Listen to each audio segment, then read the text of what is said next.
Okay, so far we don't have some of our speakers, but we still would go ahead, starting the program because it's about 10 minutes past our fixed time. So, friends, let me take this opportunity to welcome you all to this hybrid event on the nexus of land, water, and food. And as I mentioned earlier, we are meeting here in Geneva at the World Council of Churches. And we have some of our speakers as well as participants are joining us from online from different parts of the world. And so my name is Dinesh Suna. I'm the coordinator for the Ecumenical Water Network and also coordinate the program on food-related issues. We have a very big panel of speakers present in person, but also joining online. We would introduce them later, but at the moment, I would like to acknowledge their presence who are here, and we would introduce them as they begin to speak. So maybe I would start from my left. We have Dr. Ana Maria Suarez, Franco from the FIAN International, and she's based here in Geneva. Thank you for joining in person. Welcome. Thank you for the invitation. Nice to be here. Thank you. We have Dr. Ramesh Sharma to my left, the General Secretary of EKTA Parishad, one of the largest land rights movement in India. And thank you for joining us in person. To my right, we have Dr. Kenneth Mtata, the director of WCC's programs. We would also listen to him, his keynote address after a while. Thank you, Kenneth, for joining. We have Ms. Athena Peralta, the director for WCC's program, the Living Planet program, and also the Commission on Climate Justice. Then we have Dr. Manoj Kurian, to my far right, the director for the Commission, Health and Healing of the World Council of Churches. And of course, we have some of the WCC colleagues and participants also present here, and they will get an opportunity to introduce themselves as they get to speak. So welcome one and all. And friends, I would like to very briefly mention to you all about the whole the purpose of this consultation. As we all have been, we are aware, those of us are working around the issues of land or water or food, that importance of these issues, how they are interconnected and dependent on each other. And therefore, we are trying at the World Council of Churches to get a holistic view how these issues are interconnected and how best we can then address these issues if we take a synergy or a holistic view. The concept note was also shared with you all, and I would at this time, maybe it would be good that I request Dr. Kenneth Mtata to walk us through an introductory keynote, which would then explain the purpose of this consultation, but also unpack some of these issues and how they are interconnected to each other and some of the objectives that we are trying to achieve from this consultation today. So then may I ask you, Dr. Kenneth Mtata, the director of the WCC programs, to share with us the purpose and the objectives of this consultation through your brief keynote. Thank you very much, Dinesh. And I want to welcome you, all our colleagues from the WCC, our esteemed guests who are joining here, and those who are joining online. I want to welcome you to this consultation, which will inform our own reflections on the nexus of land, water, and food. At the outset, let me give my reflections just to inform you on what is behind our thinking here. The relationship between land, water, and food is important if we want to achieve sustainable living for people and the planet in the spirit of the Sustainable Development Goals. We can, of course, realize that these issues can be looked at separately, but we have realized that we benefit a lot when they are looked at in their interlinkages.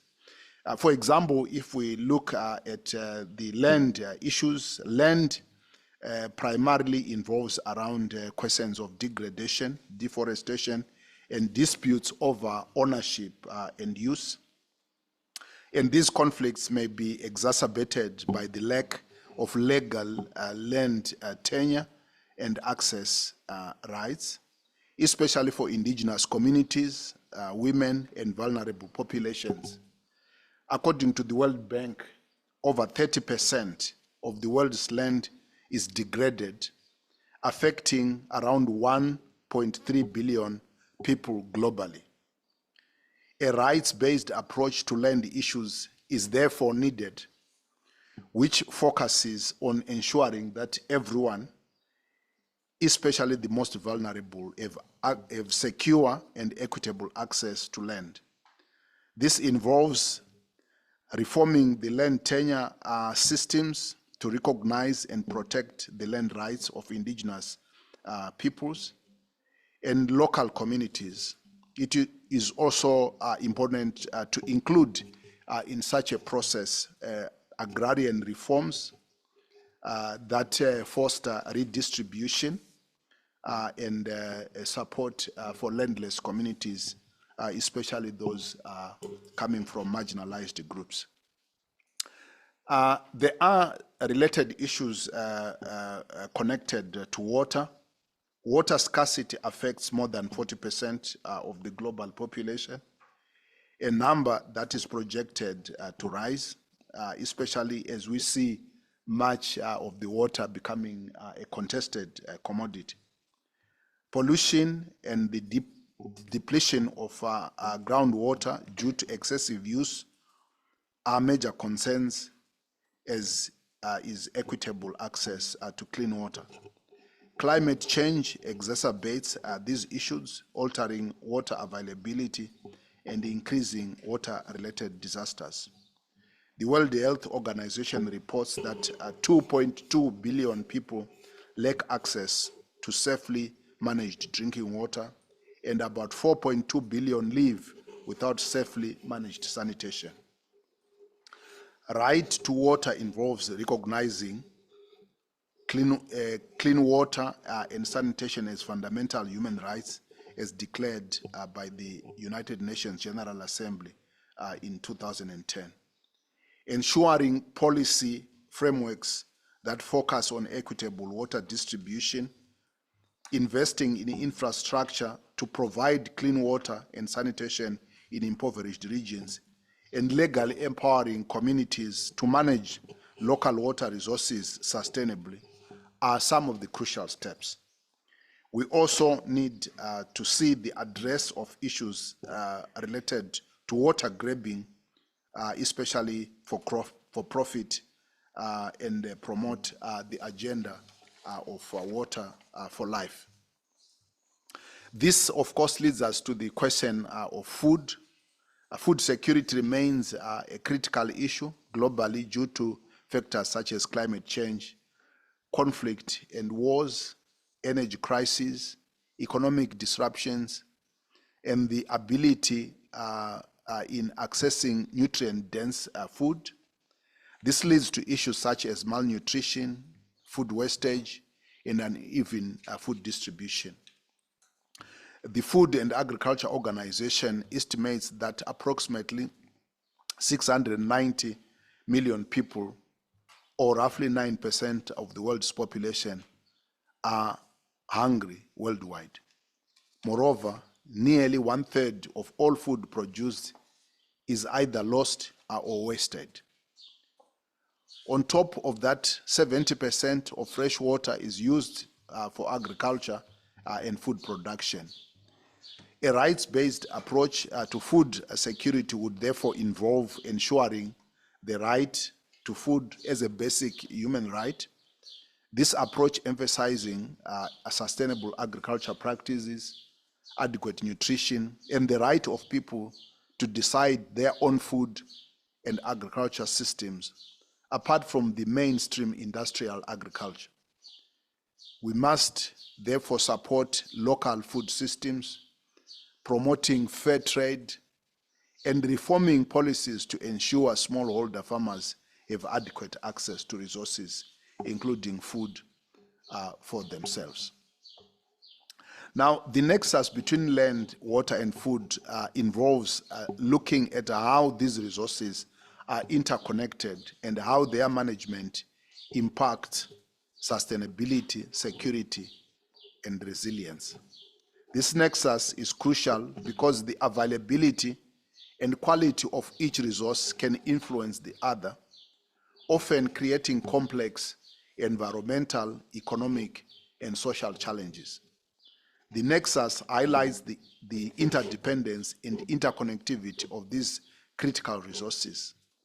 Land and soil are essential for agriculture and food production. Water is necessary for both land management and food production. And food security is dependent on the sustainable management of both land and water resources. So approaching these issues in a holistic manner rather than in silos is crucial because it allows for a more comprehensive understanding of the complex interactions and trade-offs between these resources. A holistic approach recognizes that actions in one area can have significant impact on the other. For example, water management decisions can affect land use and food production, while agriculture practices can impact water quality and availability. Through the nexus approach to land, water, and food, we can therefore develop integrated strategies that promote the sustainable use of resources, support ecosystems, and enhance food security. This approach is aligned with principles of sustainable development and can help address global challenges such as climate change, biodiversity loss, and environmental degradation. I think we are going to hear more input from colleagues when we come to the discussion. It's about finding balanced solutions that serve the environment, economies, and societies at large. Thus, it will have positive impacts on life and livelihoods of the people. And I think it is important for us to understand that this nexus is based on a rights-based approach, but for us as the World Council of Churches, it also takes seriously the faith-based dimension of this work. Climate change affects all these three areas and exacerbates the problems. Thus, while it is important to address the issues of land, water, food in a holistic manner, it is all the more important to use a rights-based approach in dealing with these issues. This is not only a focus on providing access to these resources, but also ensuring that the management and use of these resources is equitable and sustainable. It involves empowering individuals and communities, legislative reform, policy coherence, and international cooperation to address the root causes of these issues, promoting human dignity, security, and environmental sustainability. On this last part, I just want to give a sense on how the WCC has been responding to this nexus. Because on one hand, we are working here at global level, but the World Council of Churches is a membership organization with churches in 120 countries. And many of these churches have access to land. Some of them underutilize this land, even though in those countries there is a crisis of food, and sometimes there are also challenges on water. The World Council of Churches has been addressing issues of land, water, food for a long time. Currently, the World Council of Churches has a program on water justice issues within the Ecumenical Water Network, within the Living Planet program unit. The WCC also works on food justice issues. Earlier, it worked through the Ecumenical Advocacy Alliance, and now through the Living Planet unit. Though there's been many conferences organized around the topic of land, currently the WCC does not have a programmatic focus that puts all these issues together under one roof. After the formation of the Commission of Churches on Climate Justice,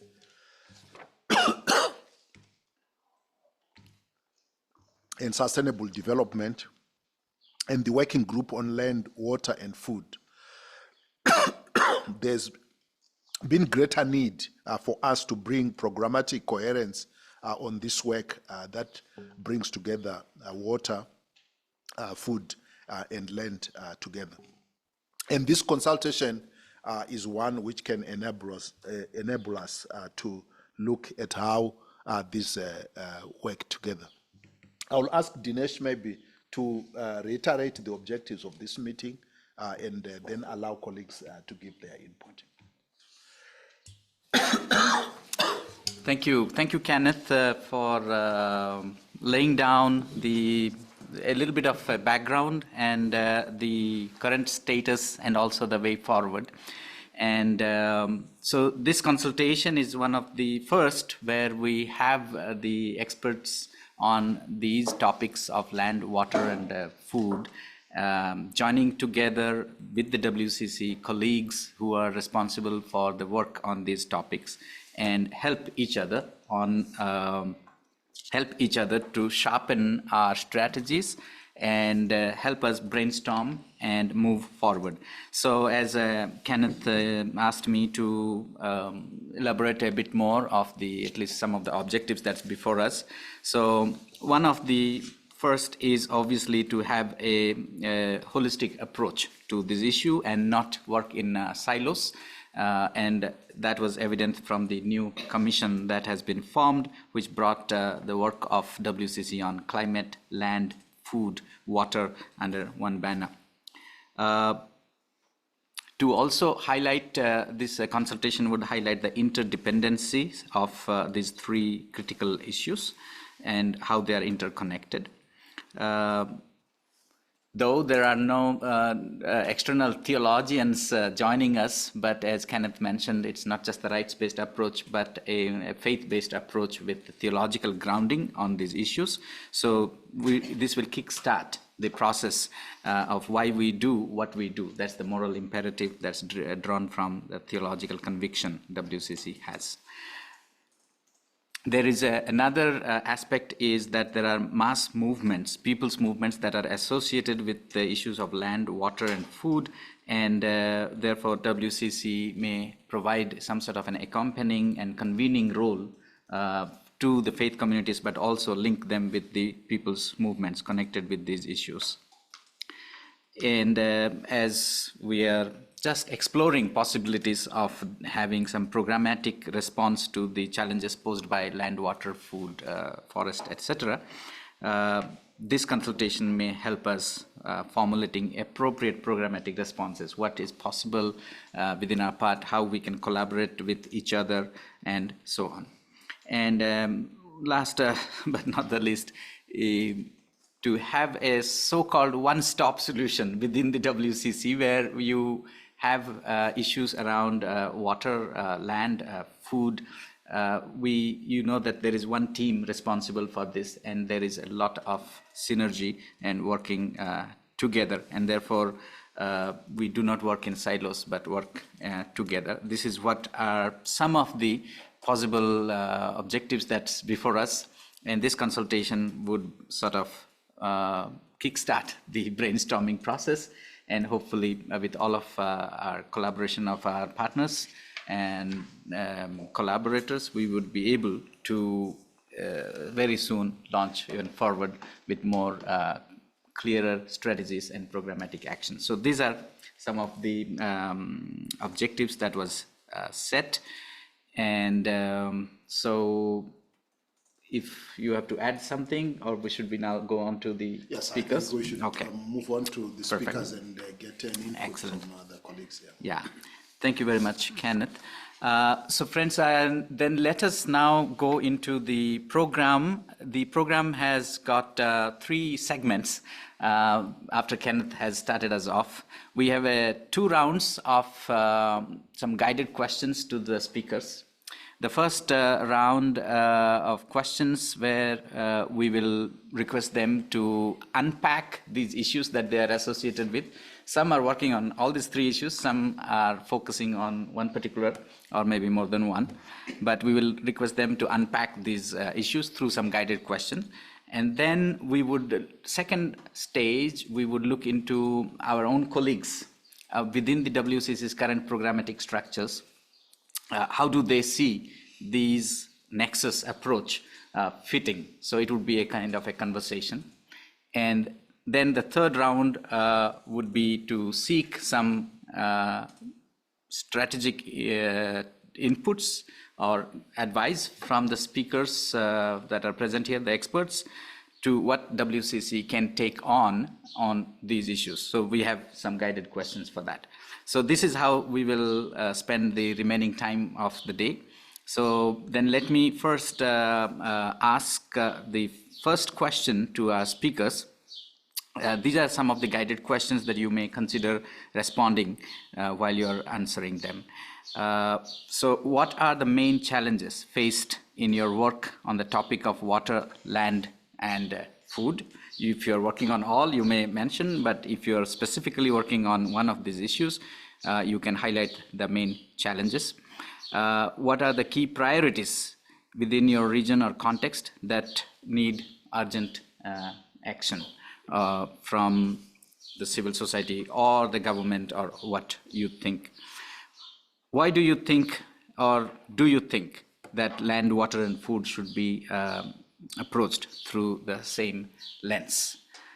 Do you see the connection between these 3? So I would first ask Ramesh to respond to these questions.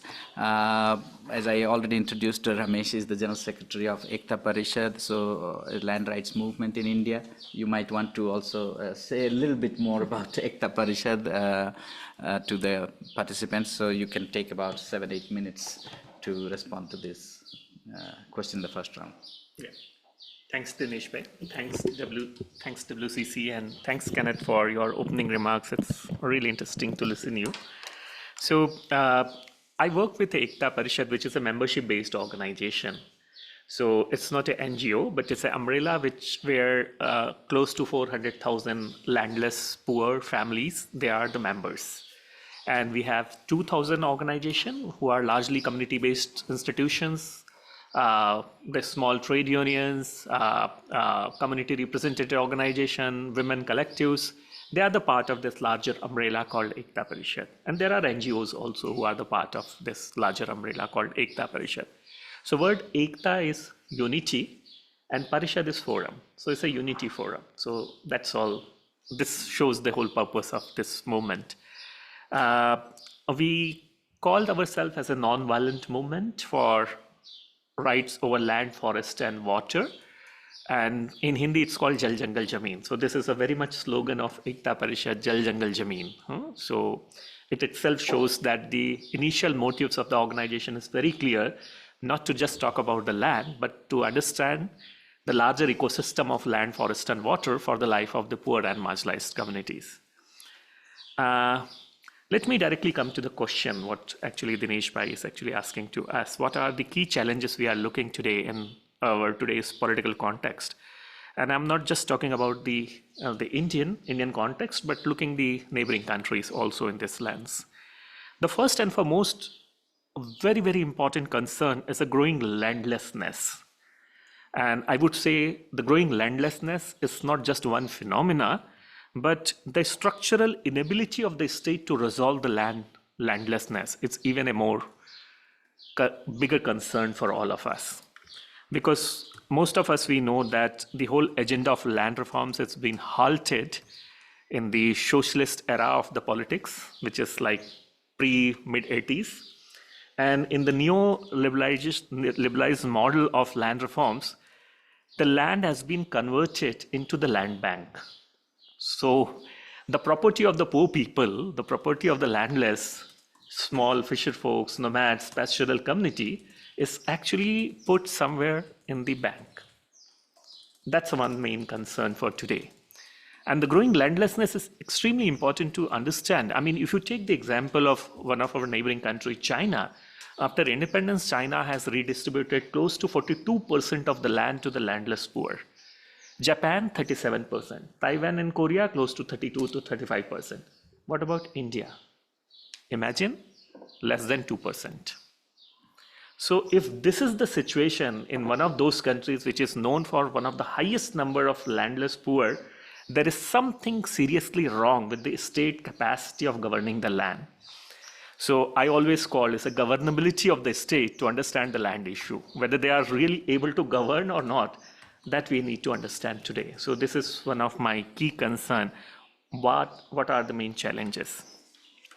The second main challenge is the women land rights and understanding the potential of women farmers. I mean, it's so unfortunate that in our context that women are not yet recognized as a farmer. And this is one of the key concern for my organization over the last 2 decades. We are keep struggling, we are fighting with the state government as well as the central government to at least to recognize the land rights to the women. It's a half of the population, and they are the one who actually do 80% plus agricultural jobs in the field. But though the Property Rights Act in India actually recognizes their rights, but in reality it's not there, because there's a lack of political will, and I would say that there is a lack of political inertia. So we can blame the society, but what about the political model and the bureaucratic response? It's also against, it's largely against. Huh? There are only 14% women representatives in the parliament. So how you can expect that the all male dominated parliament pass any resolution or any commitment, show any commitment for the women land rights? And that's a serious question today for all of us. And it's not just India, it's the neighboring countries also. I mean, if you look the example that how many women have a land right, so I have gone through with the data: Afghanistan 9%, India 7%, Philippines 3%, Pakistan 1%, Myanmar 14%, Cambodia 10%, and Nepal 10%. So not even like we are in the 2-digit number as far as the women land rights is concerned. So this is one of a serious question for all of us today. Third is the whole ecological crisis, which actually you have mentioned in your opening note. The ecological crisis which actually dispossessing the millions and millions of the poor people on the ground. So on the one side, the state has completely failed to give land to the poor people, but now on the top, the whole climate crisis, the ecological crisis, is actually pushing them out from their land. And in this debate, last week I was in the World Bank Land Conference. There was a huge debate about the land degradation, the 30% land, degraded land you mentioned about. But we need also to look the two segments of this degraded land. The one is the land which is actually owned by the pastoral community. A big chunk of land which was owned by the nomads. And now suddenly there are some structural changes, and we are treating all these land as a degraded land. Though there are some piece of degraded land which is degraded because of the ecological crisis, but still a large chunk of land is actually owned and controlled by the community. So here we need to evolve some kind of a mechanism rather than just looking the one aspect of the desertification. Is better to understand the different potential of desertification to allow the community to counter the desertification. So in summary, we have a choice between community-centric legislation and the policy or institution-centric laws and policy. And the damn failure of last 100 years of the political system across the globe to understand the landlessness, the issue of landlessness and the climate crisis, is actually shows the failure of institution-centric model. So there is only option to go to the community-centric model. And I'm very happy to say that we are one of the few country and we are one of the few organizations in India who have Forest Rights Act. The Forest Rights Act is a landmark shift in the lives of the millions and millions of the indigenous people in the country. I mean, I'm very happy to say because of the movement, close to 2.4 million people, they received the land entitlement. In Indian context, it's a small number, but still there is a one step ahead on that direction. My another point is that where are the monitoring mechanism for all international conventions and the SDGs? If you look the land lens in the entire debate, we are in a far behind. We are not even in the average level. So this is also one thing. And who are actually monitoring the whole data of landlessness on the ground? Land Matrix, Land Deck, Land Portal, if you go through with all these kind of international available platform, there is hardly very few data on the landlessness. So in summary, I would say that landlessness is one of the main crises today, and we need to understand. I mean, on the one side, we keep committing on no one left behind, but what about those people who since generation left behind, right? So we are in the 21st century, and we are still struggling with those unresolved question of landlessness of 18th century. It's so challenging in our context, in our political context today. Coming to your second question, Dinesh bhai, what are the main priorities? I mean, how we can prioritize some of these concerns? I would say that I was a part of Land Reforms Commission in the Government of India. I'm also still a part of a movement, but what I realized that the lack and absence of any legal framework to understand and resolve the landlessness should be in the topmost priority. I would say the land guarantee legislation. It's a high time for us to let us start thinking on land guarantee legislation. I mean, we are living in an era where the health is guaranteed, where education is guaranteed, where food is guaranteed, where job is guaranteed. Everything is guaranteed except land, or except forest, or except tenure rights over land, forest, and water. What we are looking for. So we are actually making millions of people dependent on corrupt and fragile state. We are pushing them into the beggary. Let you dependent on the state, and the state is there to give you something. And that's one of the reasons why the one model of political formation is actually emerging very fast today. Because they are committing everything as a charity, but they are completely denying the fundamental rights over the land, forest, and water.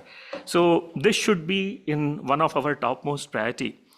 The second, I'm strong advocating for SDG 5.1.1. This is specifically talk about the guarantee, the women land rights, the guarantee over the women land rights.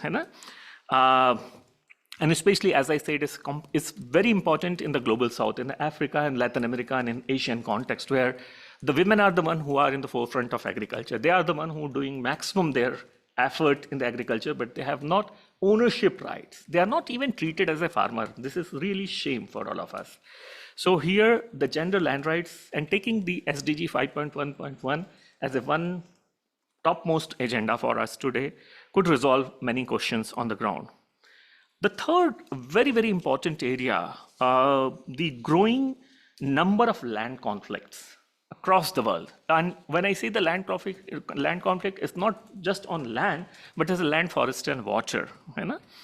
We can take several data. There is a very interesting book called Terra Viva, which is actually written by some of the topmost environmentalists. And they say that the cost of the land, water, and forest-related conflict is close to $80 billion every year, which has affected the life of more than 400 million people on the ground. So it's not a small number. It's like, to some extent, to some of kind of a GDP or the total economy of some smaller countries in the world. So here we need to understand that, again, here the question of a state, the state responsibility, how the judiciary is actually addressing the land conflict, how the judiciary is actually responding the conflict over the land, forest, and water. And again, I would say it's a structural inability of the judicial system to resolve any of these existing conflict on the ground. So the only way left with us is just to understand the potential of community-centric model to resolve these land disputes or this kind of a conflict. Take just one example of India. There is a very interesting organization called Daksh from south of India, and they produced a report called State of Indian Judiciary. And the report is such a shocking report because they said that close to 68% of cases, 68% percent of cases which are pending in the High Court and Supreme Court of India is actually related with the conflict arises from land, forest, and water. Imagine 68% cases. And we have a joke, it takes generation. If I file a case, probably my child or my grandchild will get a justice. So the delay in the judicial system, the inability of the judicial system to resolve any of these growing conflict, it is a major concern, and it should be in our topmost priority, how to think about the community-centric model of judiciary. My last and final point, the land, let's try to re-argue, rephrase our own narratives. And nowadays, I always say that if you really want to fight against the climate crisis, sorry, I don't use the word climate change because change is a reversible process, while crisis is an irreversible process. So we are moving towards irreversible process. We cannot reverse the situation. But here, let's understand the whole potential of land, forest, and water, the community-centric model of land, forest, and water governance as the only solution against the climate crisis today. We cannot fight with the all scientific design and with known and unknown amount of climate finance, but better approach is to understand the community's potential to counter this crisis today. And so this is the one way to build the community-centric climate resilience on the ground. The final point is that the whole debate of just transition today. I was in the World Bank. There was a huge debate on the just transition. It's a new buzzword in the all global conferences. But in my opinion, the shift from gray energy to green energy doesn't resolve any structural question for the rights of land, forest, and water. So shift from one energy to other energy, it's a phenomena. It's a phenomena. Where is the land? Where is the question of land, forest, and water in the entire debate? Who are the new players in the renewable energy sector? Same. Whether it's Africa, whether it's Latin America, whether it's Asia, the same players, same corporates are the new players. So here we need to understand the argument, the strong argument, how to put the whole narratives of land, forest, and water in the entire debate of just transition. It could be one of the topmost priority. But let me stop here and I'll come back again. Sorry for taking a little longer time. Thank you.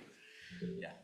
No, thank you very much, Ramesh ji. I think you have really emphasized and amplified the whole issue of land and how landlessness, probably one of the biggest issues affecting Global South, particularly our country, India, and the lack of other legal remedies or the delays further adds to the whole problem. And thanks to some of the silver lining is some legislations, such as the Forest Rights Act, and I'm sure Roma ji from the Forest Workers Union would highlight it later, but they help. So policy legislation changes is also one of the key priorities. So thank you so much. We will continue to go ahead with the conversation. And as we discuss the land issues, we can now shift to another initiative, the G20 Global Land Initiative from that's an initiative on behalf of the UNCCD, the UN Convention for Combating Desertification. And just also to remind all of us, on June 5th, we'll be observing the World Environment Day, which also focuses on land issues this year, and then land rejuvenation and combating desertification. So I would now ask you, Joann. Joann Lee is the program officer at the G20 Global Land Initiative and based in Bonn in Germany. And she was with us at the World Social Forum as a collaborator together on the program in Nepal on the land-related consultation we had. So, Joann, respond to these questions, some of the main challenges, key priorities, and should we look into this land, water, food with the same lens from your initiative? And thank you for joining from the US. I think it's probably very early in the morning today. Thank you. Go ahead. Thank you, Dinesh. It's a pleasure to be here with you today. Just to give you some background on the G20 Global Land Initiative, in case you've never heard of us. It was started by the G20, which is an intergovernmental forum of the world's major developed and developing countries or economies, and it comprises 19 countries, the European Union and the African Union. And in 2020, the G20 leaders launched this initiative with the global ambition to reduce 50% of degraded land by the year 2040. And we're hosted in the United Nations Convention to Combat Desertification, or UNCCD. And the key activities under the initiative include showcasing success stories on land restoration, engaging the private sector in sustainable practices, empowering civil society and the public, and sharing knowledge and developing and mobilizing capacity of countries and other stakeholders to collectively deliver on land restoration outcomes. New UN data warns that land is degrading faster than we can restore it. Between 2015 and 2019, the world lost at least 100 million hectares of land every year. And if business continues as usual to the year 2050, then the latest UNCCD data projects the further degradation of 16 million square kilometers of land. That's an area the size of South America, which is why this issue is so urgent. So within the context of the land, water, and food nexus, land restoration plays a crucial role in enhancing water and food security, as our previous colleague outlined, and it improves soil health, increases water retention, it promotes sustainable agricultural practices. So, restored land is really crucial for enhancing the fertility and structure of soil and creating better water infiltration, groundwater recharge, consistent stream flows, and this overall supports reliable agricultural productivity.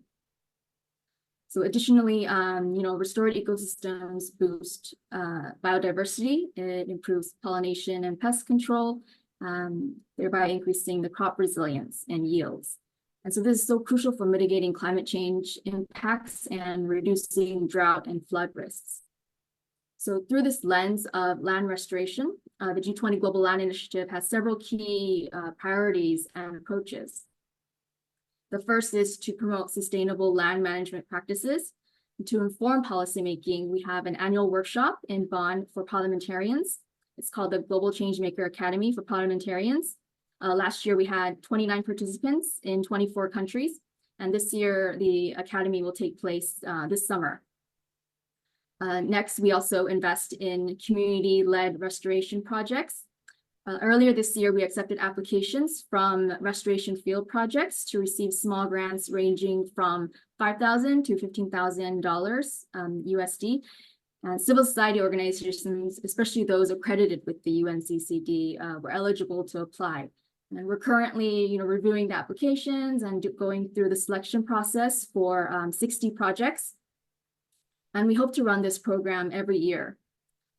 We also work with the International Trade Center to boost youth-led green land businesses with a focus on sustainable land management and restoration.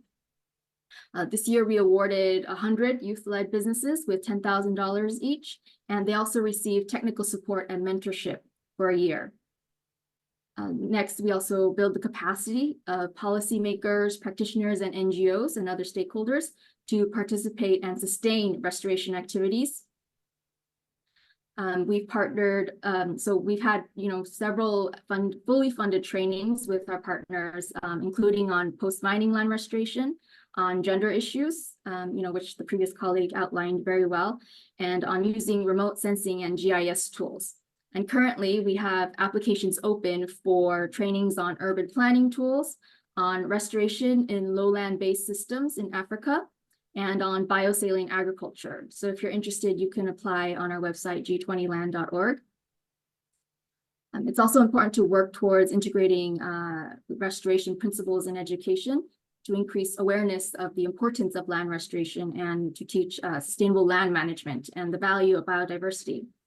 So we work with various institutions and universities around the world to design a course on innovative agricultural solutions for land restoration. And we also hope to create nature labs in millions of schools around the world by designing curricula relevant to land and ecosystem restoration to reach students online and in person. Lastly, we hope to strengthen international cooperation by supporting global initiatives like the United Nations Decade on Ecosystem Restoration and engaging in knowledge sharing and collaborative projects. The UN Decade on Ecosystem Restoration has several challenges, including on freshwater, on food, businesses, education, youth, and the G20 Global Land Initiative currently leads the Land Challenge. And we have several meetings virtually throughout the year, and we hope to convene all of our partners in Bonn next year so that we can discuss avenues for collaboration and to scale up action. We've also developed a global restoration information hub and a geospatial data platform so that we can consolidate and share the latest available data related to land. And as you are aware, later this year, we'll have our 16th Conference of the Parties to the UNCCD. It'll take place from the 2nd to the 13th of December in Riyadh, Saudi Arabia. And it'll be the largest COP ever under the UNCCD. So we hope that it'll be a platform to strengthen our global commitments. And, we encourage the WCCD and all its members to attend. And lastly, we have several different faith-focused activities, but, I'll discuss this in our next session. So thank you so much. Okay, thank you so much, Joann. I think you have not only, of course, added and highlighted the challenges of how millions and millions of hectares of land loss, but also the responses, what actions UNCCD is taking. And it's quite encouraging that several youth-led projects. You also invited at the World Social Forum for many participants to apply for, and I'm sure some did and got rewarded or in the process. I think that's community ownership and engagement in addressing these issues very important, and best wishes for the UNCCD COP towards the end of this year. And we hopefully will be able to join in some way. So thank you so much. And then moving on to, while still staying within the land and making a segue towards the water connection also, we do have, I hope we still have Sofia Espinosa from the Food and Agriculture Organization, Rome. You currently, I think, are in Ecuador. Oh, there you go. Thank you so much for joining. I don't know, it's too early in the morning, or but thank you for still considering to join us. And Maria Paula recommended you as a land and water specialist. So we were trying to hear from you what, according to you, are some of the main challenges within these areas of land, water, food. Other speakers have already highlighted. You want to add something more? What, according to you, are the key priorities that need immediate attention of government or civil society?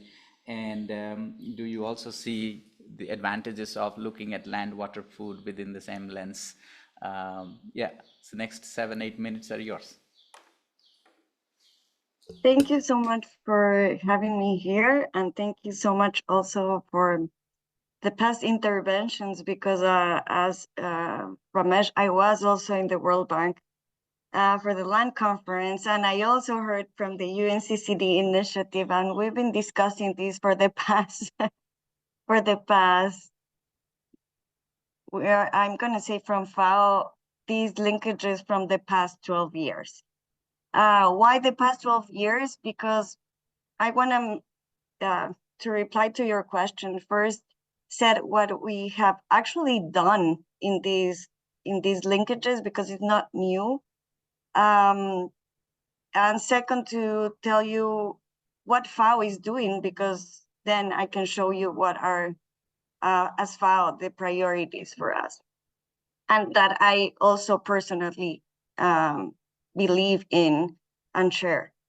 I have to say that the first big and global initiative to link and to see these processes together was during the negotiation of the voluntary guidelines for land, fisheries, and forest. And during all the negotiations, the first definition of tenure rights include water.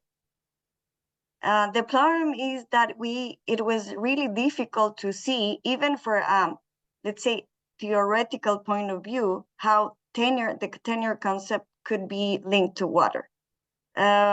Because water moves, so it makes it really difficult to conceptualize rights or rights and duties for a moving resource. I think this one of the first issues that the whole negotiation and the countries and the civil society and all the actors that were there for the negotiation of the BGETs, they know better. Water was taken out of this discussion, which for the land and fisheries and forest sector was good because we could endorse the BGETs. And as Ramesh knows also really well, and I'm sure other people here, is being an amazing tool for advocacy at local level. And it has become compulsory in some countries because some countries have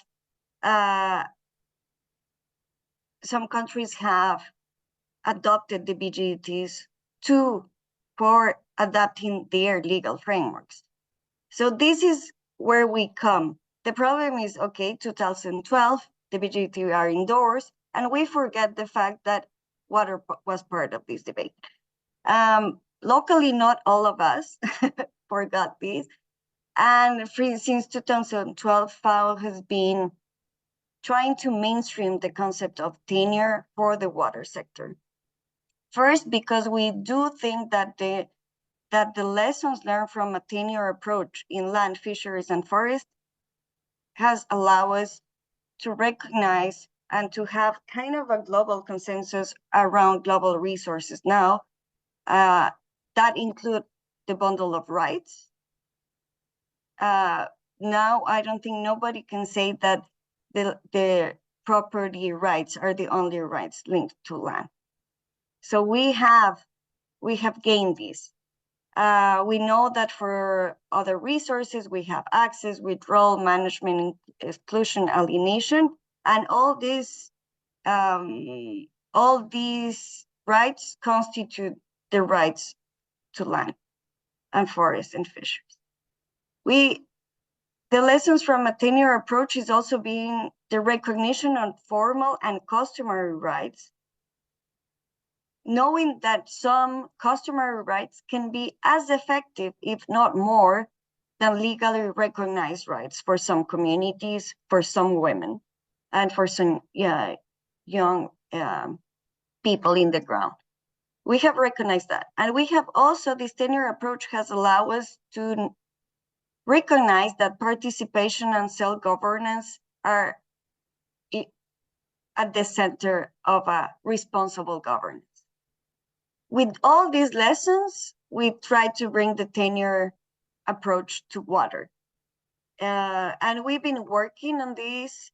FAO has been leading, and I invite you all to right after and to reach us. An expert group on water tenure to build knowledge, to share information. We did have a webinar series last year that reached 1,000 people connected to discuss about how water tenure could be important and how this approach is necessary now to start thinking of a broader scale of water. With this being said, FAO is also worked on a methodology to assess water tenure, and we've been piloting this in 3 countries. And for the results, I can just tell you that we've seen the bundle of rights in water. We've seen that customary arrangements sometimes bring more security of water tenure in local areas. But also we've seen, and this is where the challenging part comes, we've seen that the water, land, and food usually are not regulated by the same frameworks. Water is, but land is completely aside. And water is also really difficult because it could be in laws regarding land, mineries, forestry, fisheries, ecosystem restoration. Water is everywhere, but in the ground, nobody's actually putting these laws in practice. So I think that is the big challenges. Knowing which water rights do we have, identify them, and to see what actually works better for people. And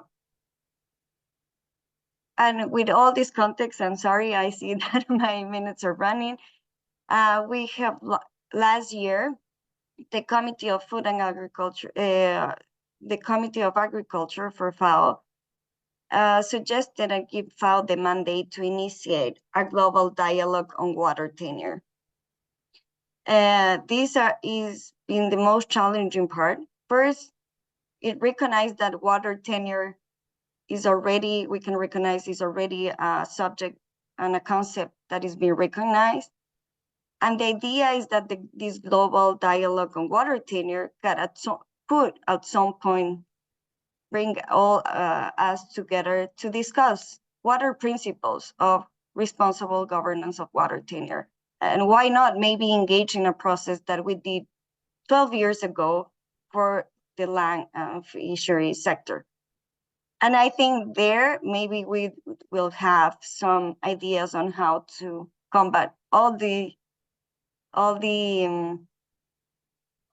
not now really well interlinkages between land, water, fisheries, forest, and how to achieve, of course, food security in that sense.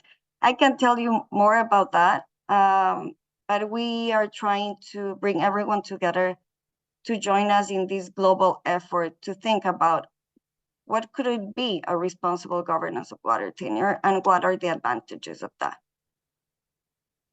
And we can discuss more, of course.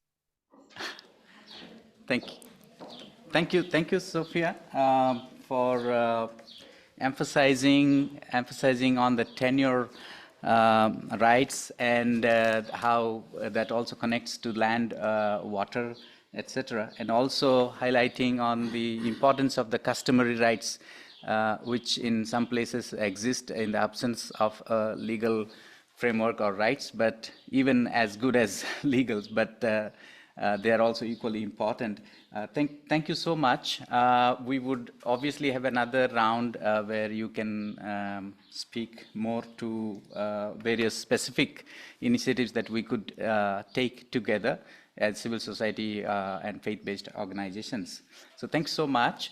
In the meantime, then may I request Ingrid Jacobsen, the convener of WCC's working group on land, water, and food. She has given a video message from Bali, Indonesia, where we were together at the People's Water Forum, and she's on a flight now, so maybe we play the brief video message now. Thank you. Hello, I'm Ingrid Jacobsen. I'm working at Bread for the World in Berlin, in Germany, as a policy advisor on food security, climate change, and agriculture. Unfortunately, and much to my regret, I cannot attend this event here in person and not via Zoom because I'm on my way back from a water conference in Bali. So I'm almost in the plane now. However, I can leave you a message here. So I was invited as a convenor of a working group on land, food and water, which is part of the Commission on Climate Justice and Sustainable Development of the World Council of Churches. So this working group was established in March this year, and as the name is already indicated, it looks at land, food and water together. It sees it as a nexus, because water, food and land are closely connected. This working group consists at the moment of 8 people from different areas from the world, different age groups and different gender. So it reflects already a bit of the diversity of the World Council of Churches member. However, we see it as a beginning, as a start, and we hope and work that this working group will grow and will become bigger. So we ask you also to contribute, to join to the area of land, food, and water. We look at food food systems. So food is not only food production alone. Food is the whole value chain, from food production, from harvesting, from processing, from transport, marketing, later on from preparation and consumption. And in this whole value chain, what is involved? So we're looking at the holistic approach. For food production, access to land and access to water is crucial. Therefore, we are following a rights-based approach to food and to water. And we are following the guidelines on access to land. All this is necessary because we see that food insecurity or hunger is on the rise. So the situation concerning food security is coming worse. Same with water, about 40 million people, no, 40% of the world's population does not have access to clean water. So with this working group and with this holistic approach, we want to put more emphasis on the area of food and water and land and the connection between it.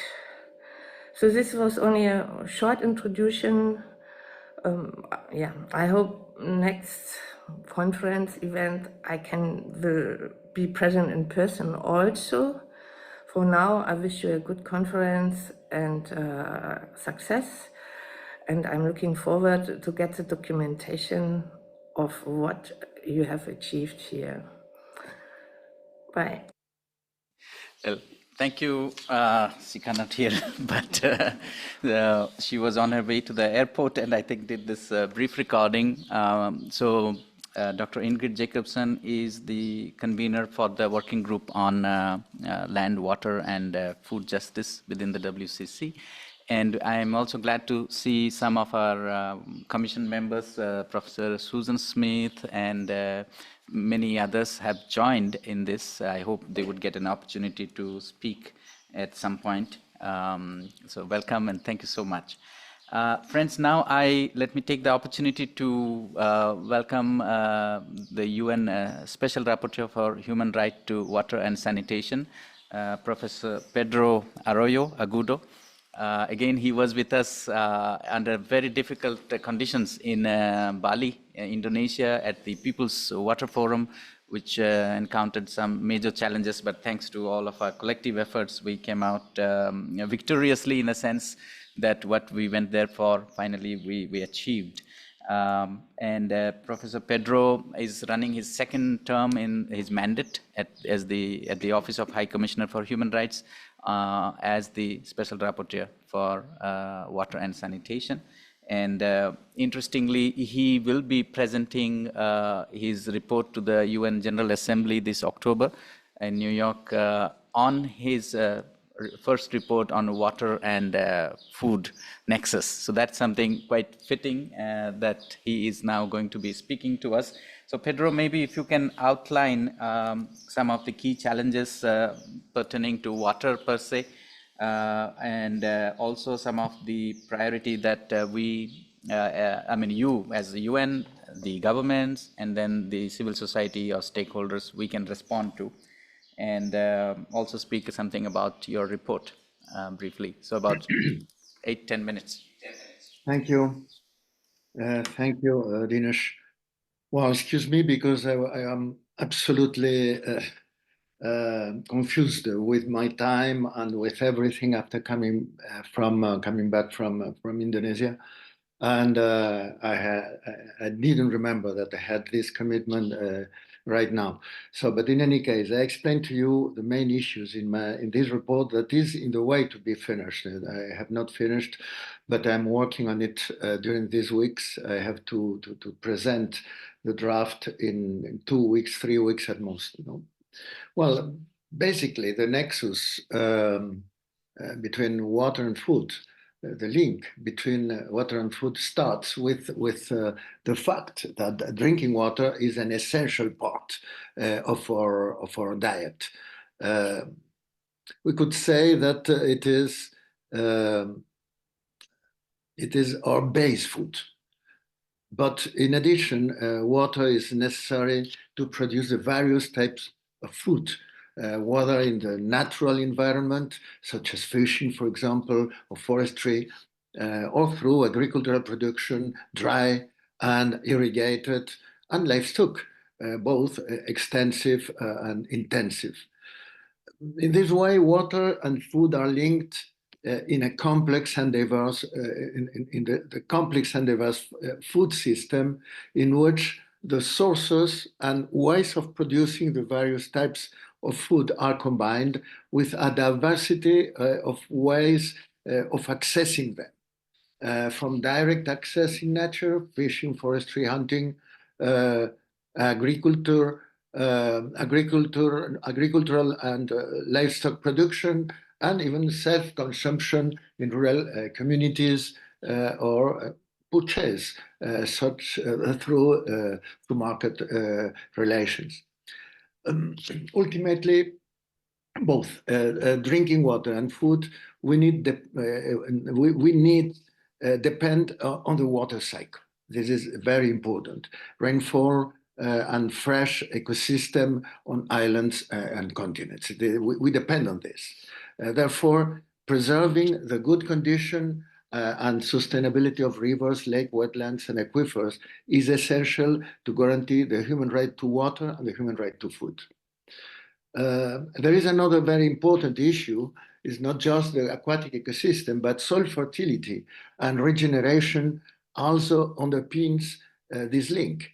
To the extent that soil fertility is as essential to land productivity as it is to moisture retention. In fact, the massive demand for water required for the production of plant foods, both in the form of rain and irrigation, depend largely on the capacity of soil to retain it in the form of moisture.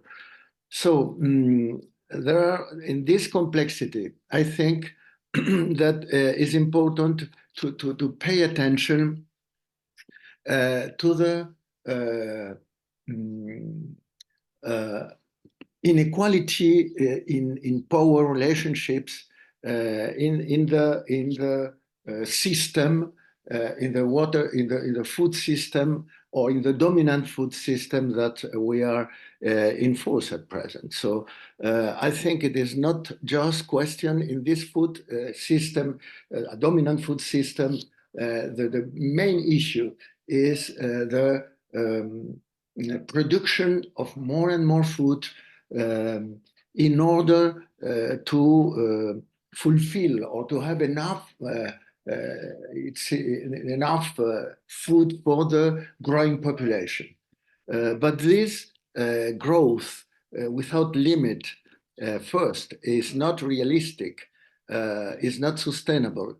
And on the other hand, just to have the food, that doesn't mean that the people who need this food will have the food they need on the table.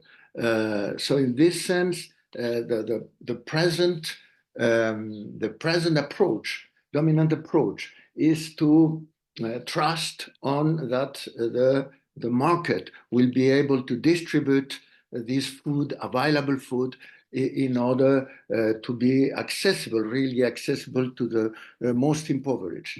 And this is not real. This is not real. In fact, we have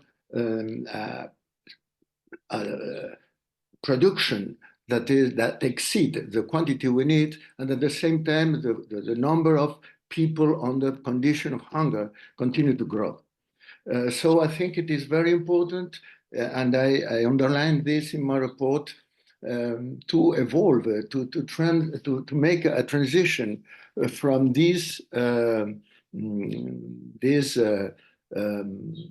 approach, this dominant food system approach, and to take in consideration the food sovereignty concept that many movements, some movements around the world are proposing, and that in fact begin to be considered in the FAO evolution at present. No, I think it is important to take into account these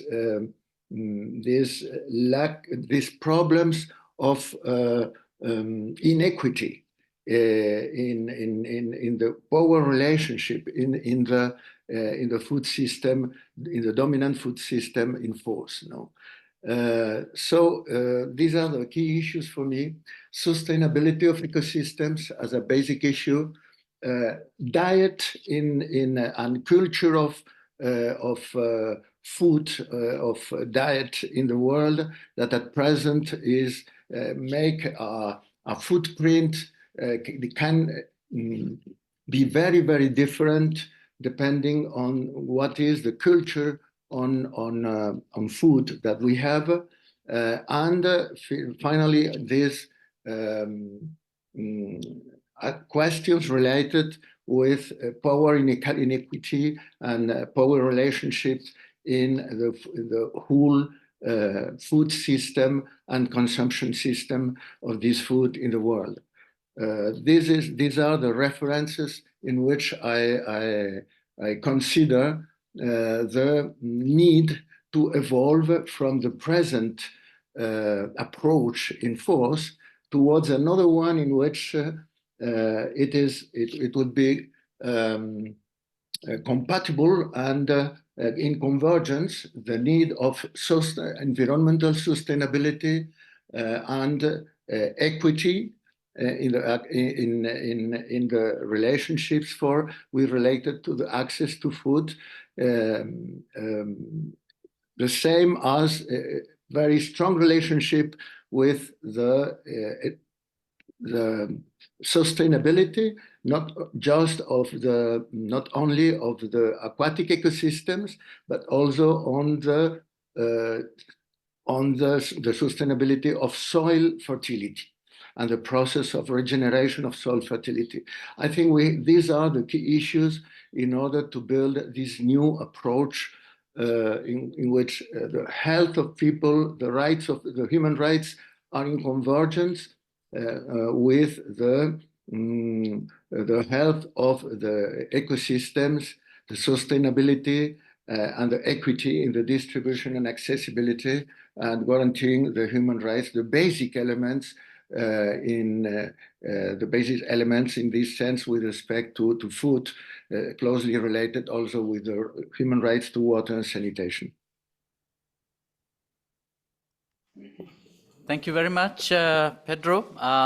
Yeah, we can understand there's lots going on after you have come back from Bali, Indonesia. But thank you for joining just in time when we were talking about the water-related issues and your focus on the importance of right to water, right to food, and also underlining the importance of sustainable aquatic ecosystems, and from a shift a bit from the dominant food systems approach to food sovereignty approach. I think that's the way forward. So thank you so much for underlining this, and you please stay with us for a little while longer when we come back on a second round, maybe to have a little more conversation okay. As you are able to stay with us. Thank you so much. Okay. Friends, do we now have Roma Malik from the Forest Workers Union? They're finding it difficult to join from India, but we have the presentation. Kenneth, you want to say something before you make it? No. I think already we. Yeah. Oh, sorry. Oh, there you have it.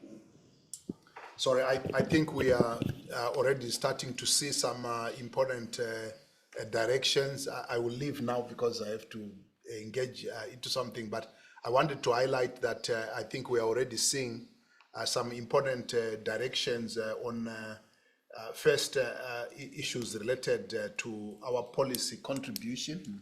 I think the WCC could make a contribution on policy-related issues.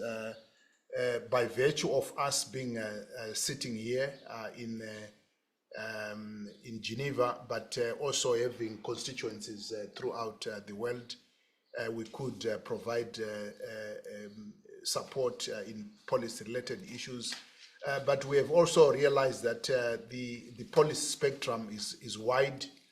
We also need to see how there is a policy coherence at local level, in country levels, legislation that allows the poorest of the poor to have tenure and to have that tenure guaranteed. I think this is something that needs to be addressed.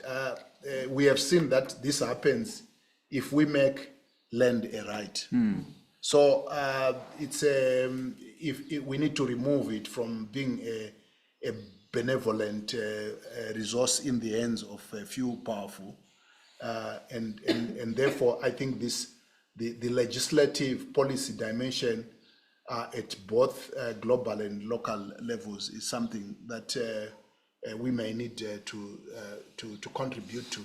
The second issue that I'm hearing also that I hope we will need to contribute towards is the broader reflection on how the ordinary people have a hand in contributing to the broader aspirations on the land use, on utilization of land, but also contribution to the climate solutions to the climate crisis. I think the message, your message was very clear that let's not only see local communities as consumers and those who are beneficiaries, but we can also see them as agents that are going to contribute to the appropriate use of land, but in the process they also raise resources for their own food sovereignty and food security, while at the same time they are also contributing to the responding to the appropriate response to the climate crisis. I think this is an important issue, which I think maybe Athena is going to speak a little bit more to, because when we look at this nexus, we do not want to lose sight of how this relates to the broader climate crisis that we are facing.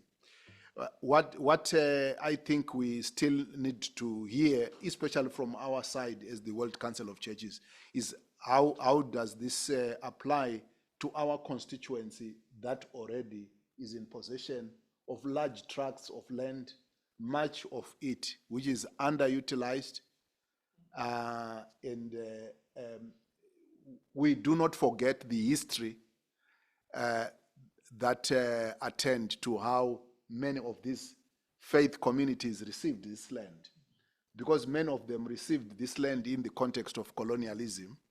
So they are beneficiaries to a system that dispossessed the local communities. So how do they, in their use of land, also use it as an opportunity to benefit the local communities that were dispossessed, and in the process, therefore, contribute to peace building and reconciliation? Because if the land becomes productive for everyone, including communities that were dispossessed in the past, the animosity between those who are custodians of land and those who were dispossessed is reduced. But at the same time, why not think about new modes of custody over land, not only the one that is based on Western models of my land and which cannot be accessed by anyone else. So I think we have a huge opportunity on our part. It's on one hand, it's a scary discussion because our constituents will be afraid of losing the land that is in their responsibility. But it is possible for us also to help them to maximize the value of this land while at the same time building relationships with the communities that were dispossessed. I wish I could hear the input of others, but I'm supposed to be attending to something now before this meeting concludes. I will be connecting online, so I will be hearing other colleagues' contribution. Thank you very much, Kenneth. And then I think you outlined some of the key discussions of the working group that already has outlined to contribute in policy briefs. And I see Susan Smith, professor from the US, has already produced some notes on that, and will be developing around those policy briefs on land, on water, on food, etc. And particularly to link them, not to lose sight of the larger picture of the climate crisis that is impacting all of this. So thanks so much. I've shared the link with you. Yeah. You may connect. And then we would now move on to, we have made a nice segue from Pedro connecting water and food, and then we should now move to food per se through the FIAN International, the Food First Information in a Network, International Network. So Anna Maria Suarez would be telling us about some of the key challenges within the food sector, what needs our immediate priority attention, and the nexus approach. So over to you, yeah, Anna. Thank you very much, Dinesh, and to the World Council. Could you come here, sorry, no. Because the microphone. Okay.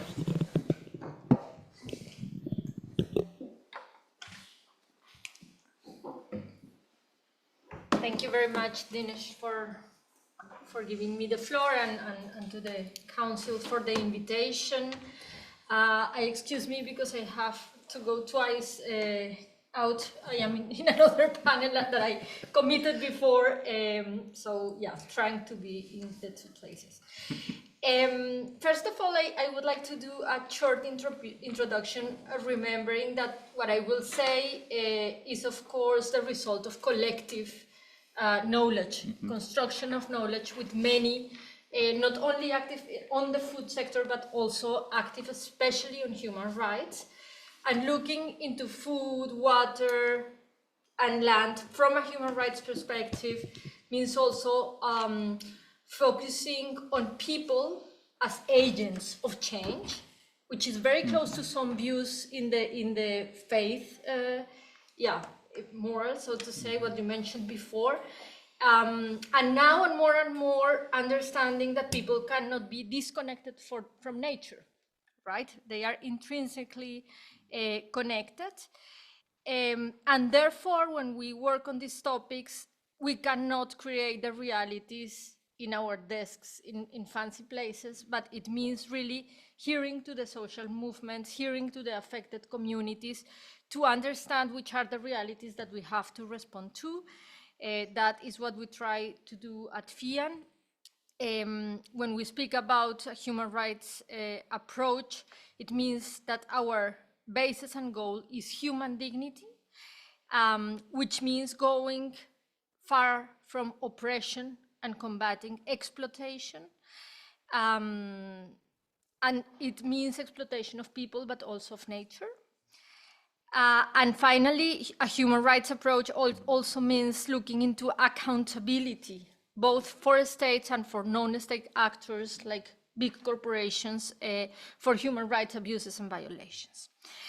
I will begin with the first question because I think remembering this connection between land, water, food, nature is funny. It is not remembering the connection, it's coming to the reality. I have been working with communities in different continents many times, and never the communities tell you only the water problem or the food problem. For people, their life is all of that and more. And I think that this change in the understanding of the complicity in the food sector became very clear during COVID, when we changed from the food security paradigm, which has been imposed by the northern countries, by the way, to the food systems approach. And the food systems approach is not only production, commercialization, and consumption. For us, in the human rights movement, in the rural movements, it is about the connection also with cultural issues, with spiritual issues, with social issues. So going back to this nexus is going back to the reality and the complexity that the people live every day.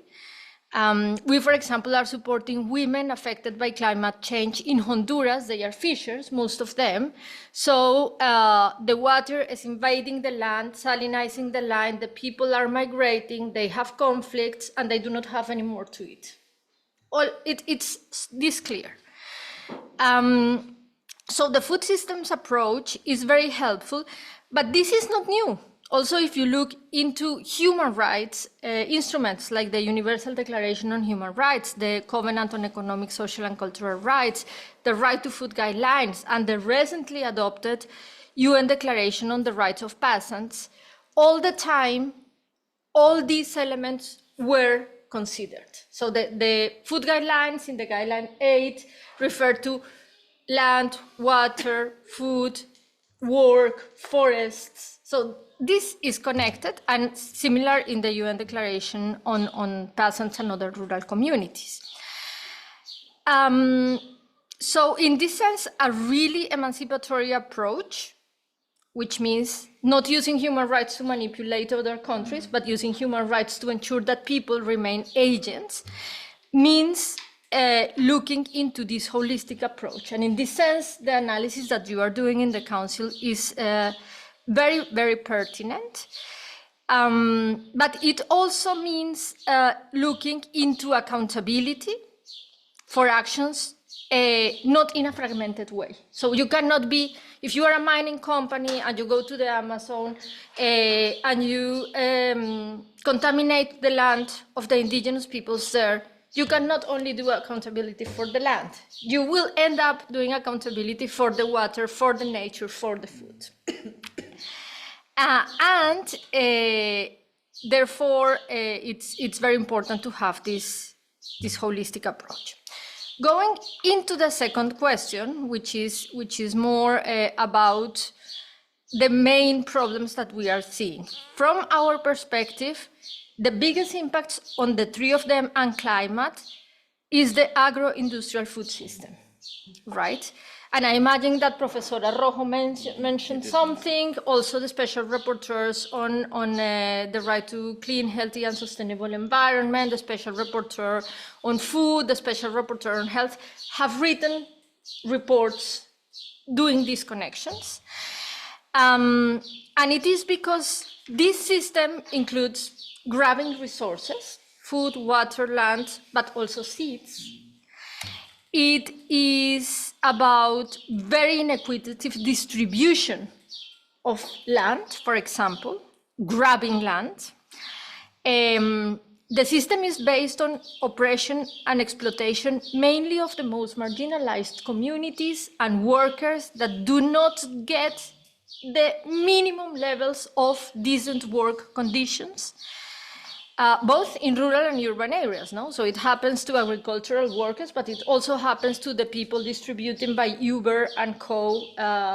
In the name of the new digital platforms that distribute food. It also destroys social fabric, and that's why this creates conflict. This destroys the spirituality of peoples, and that's why then, for example, when I visited Paraguay, you saw indigenous men getting totally alcoholic. They were so desperate to not be able to get their land, to cultivate, to get the water, that they got alcoholic and the entire spirituality was lost. And of course, this creates also conflict and migration. And this system contributes to a third of the climate change, without mentioning that it also contributes to the other environmental planetary crisis, pollution. It's based on use of pesticides that contaminate the land, contaminate the water, contaminate the food that every one of us eat, but also contaminate the nature and the air. And also the destruction of the biodiversity. And with the destruction of biodiversity and the homogenization of diets, also our health is affected. This system does not recognize women's work, especially care work, doesn't pay for care work. And this with all the worsening situation in cases of intersectional discrimination, and therefore create or are based on injustice. The second problem, I will try to be shorter, is the issue of concentration of corporate power. So we are not speaking about the bread cooperative in the town, but it's really about mainly, let's say, the wheat producers and those who bring the wheat along the value chain, to give a very clear example. And especially how these value chains are used to avoid liability and to concentrate power. This affects market practices, also contributes to land grabbing. It uses, for example, criminalization of land defenders, environmental defenders, food defenders, to maintain their system and to avoid that the realities are seen. And they also use very strategic ways in developing frameworks, legal frameworks. For example, now everything is focused on due diligence, but the discussions about liability of companies that abuse of the people on the planet is really trying to be marginalized. And they use also this new way of governance called the multi-stakeholderism, which is problematic because everyone is put in the same room as if they would be the same. But a church is not the same as Monsanto. And Cuba or whatever, Paraguay, Uruguay, or Burkina Faso are not the same as Germany. Or as Microsoft. And therefore, this way sells the idea that decisions taken in multi-stakeholder spaces are democratic and inclusive, but on the end, the big power that these have means that they are in fact exercising a kind of dictatorship, because on the end, their will and their profit is what counts. So this is, and we also have concerns, and I will be short on this, on financialization, which is very connected to commoditization of land and water, which contributes to speculation of prices, increased concentration of power, and not recognizing the people, and also concerns about digitalization. And people think on digitalization, and they normally only connect to, digital divide, or the digital companies are stealing our data. But at FIAN and in the big platforms working on digital justice, we are also now beginning to scan how these companies are exploiting the data of peasants. Peasants are not aware. So in these days, we will issue a study on how digitalized carbon markets connected to financialization are a threat for peasants, and they don't know what is happening. They are paid to compensate carbon emissions. This is done all through a platform, but nobody knows what will happen with the peasants' knowledge and data. So, 3 priorities. I think that we cannot close the eyes to conflict, occupation, and war, and the impact that this has on these 3. It is not only about the hunger that these conflicts create, but we have to take into account that we have 110 conflicts according to the Geneva Academy for Human Rights. Maybe in the news we hear about 2, maybe 3 when people mention Sudan. Yeah. But it's 110, and in those, very often water and food are used as weapons. Even starvation is used as a way of genocide in the view of our organizations. Land is destroyed. Today, a peasant from Romania was telling me that 10 million hectares of land in Ukraine will not be useful for cultivation because there are bombs into that. So the land is gone. And of course, it is very difficult because every one of us goes like in this survival modus, which is about international humanitarian law. Please don't kill the people in the refugee camps. Of course, this is the minimum, but then we forget human dignity and we forget recovery after the conflict, which means, for example, Trump's son-in-law is already speaking about a real estate in the Gaza corridor, right?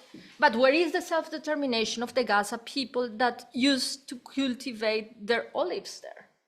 How are the people going to be restituted the land? Will it be possible to return? And I come from Colombia, so I know that return and restitution of land is very difficult after conflict. And of course, the conflicts on water, land, and food are also the structural causes of war. So this is the one. The second one for us is the transformation of food systems. It has already been mentioned here. We need that they are more based on local markets, that they take into account food sovereignty, feminist approaches, etc. And also the transition to agroecology as not only a technical solution, but it is about a political solution to change power relations in the rural areas. And it comes as a response to the abuse of food security that the colonial powers did. And we think that agrarian reform is really relevant, but it is not the agrarian reform of the 60s. It is an ecological agrarian reform that also needs to respond to how land, food, and water are shrinking due to the triple planetary crisis. And then I think that very important priorities. The second round could be, you can shelve it now and we can come back. Okay, then I finish it. Yes? Yeah, Okay. yeah, no problem. So thank you. And I couldn't stop you. We exceeded the time, but you practically laid down so many issues that we tend to overlook when we look into the food-related issues or food and water issues, for example. But then I tried to take some notes, but various approach, including the emancipatory approach, that's something a little relatively new for some of us. The lack of or the disconnection of the spirituality from the land, food, water, that's another trend. The financialization, digitalization, so many challenges that, and also the multi-stakeholder issues raises. And I think the transition towards agroecology is what we all would be together maybe working for. And thank you for acknowledging the impact of conflict and war that's ongoing on the current land, food, and waters of our planet. We would revisit again in the second round, but thank you so much. Friends, and Athena, I'm also looking at you because Manoj is now in another meeting, he just told me, and I think we need a break. So if we can have a short break of about 15 minutes, in the meantime, when we can, the online participants also take a break, but we will play some videos that are available with us, and we come back after 15 minutes. In the meantime, those who are present here in the room can have some coffee and snacks. But friends online, please take a coffee or something whenever, depending on your time where you are. But we'll come back in about 15 minutes. So thank you so much. This discussion has been very lively. We reassemble in 15 minutes. Friends, we are reassembling after the short break, and we will begin with, before we turn to our speakers, experts joining us for the second round, we would like to spend a few moments to also hear, maybe the speakers can first hear so that they're better prepared for the second round. I'm going to have a conversation with some of our team members within the World Council of Churches Living Planet program. under which the climate change program, the program on food security, food sovereignty related issues, the program on right to water issues, they all are under this Living Planet unit. And you could see these are the colleagues here. So I had introduced earlier, so immediately next to me, we have Athena Peralta, the director for the Commission on Climate Justice and Sustainable Development. Then we have Dr. Manoj Kurian next to Athena, director for the Health and Healing Program, but he was previously coordinating the food sovereignty, food security related issues. In the room also present is Nadia, the staff focal point for the diaconia. You would also jump in at some point during the conversation, Nadia, feel free. Online, I see Professor Susan Smith, who is commissioners of one of the commissioner and member of the working group on land, water, and food. So let's listen in this conversation, a brief conversation, so that you are able to then advise us on our future programmatic plans. My question to all the staff and commission members, Athena, Manoj, Susan, and Nadia, and if anybody else online whom I do not see yet. The commission has been established on climate justice and sustainable development, under which the land, water, food working group is now set up. And Kenneth gave a little scope about what is the objective and of this consultation. Now, as a staff, you also as a director, Athena, on climate change commission, Climate Justice Commission, what do you see as the scope of this new emerging programmatic area? Even though we have been working in these issues for a long time, but now intentionally, programmatically, we're trying to articulate our priorities. So on the scope and possibilities, please try to elaborate a bit first, and then I move to Manoj. Thank you so much. Thank you, Dinesh, for these questions. And I hope you also don't mind if I give a broader perspective. And I just wanted to begin by saying that for the World Council of Churches, climate crisis is a key area of concern. And this arose also from our General Assembly that took place in Karlsruhe.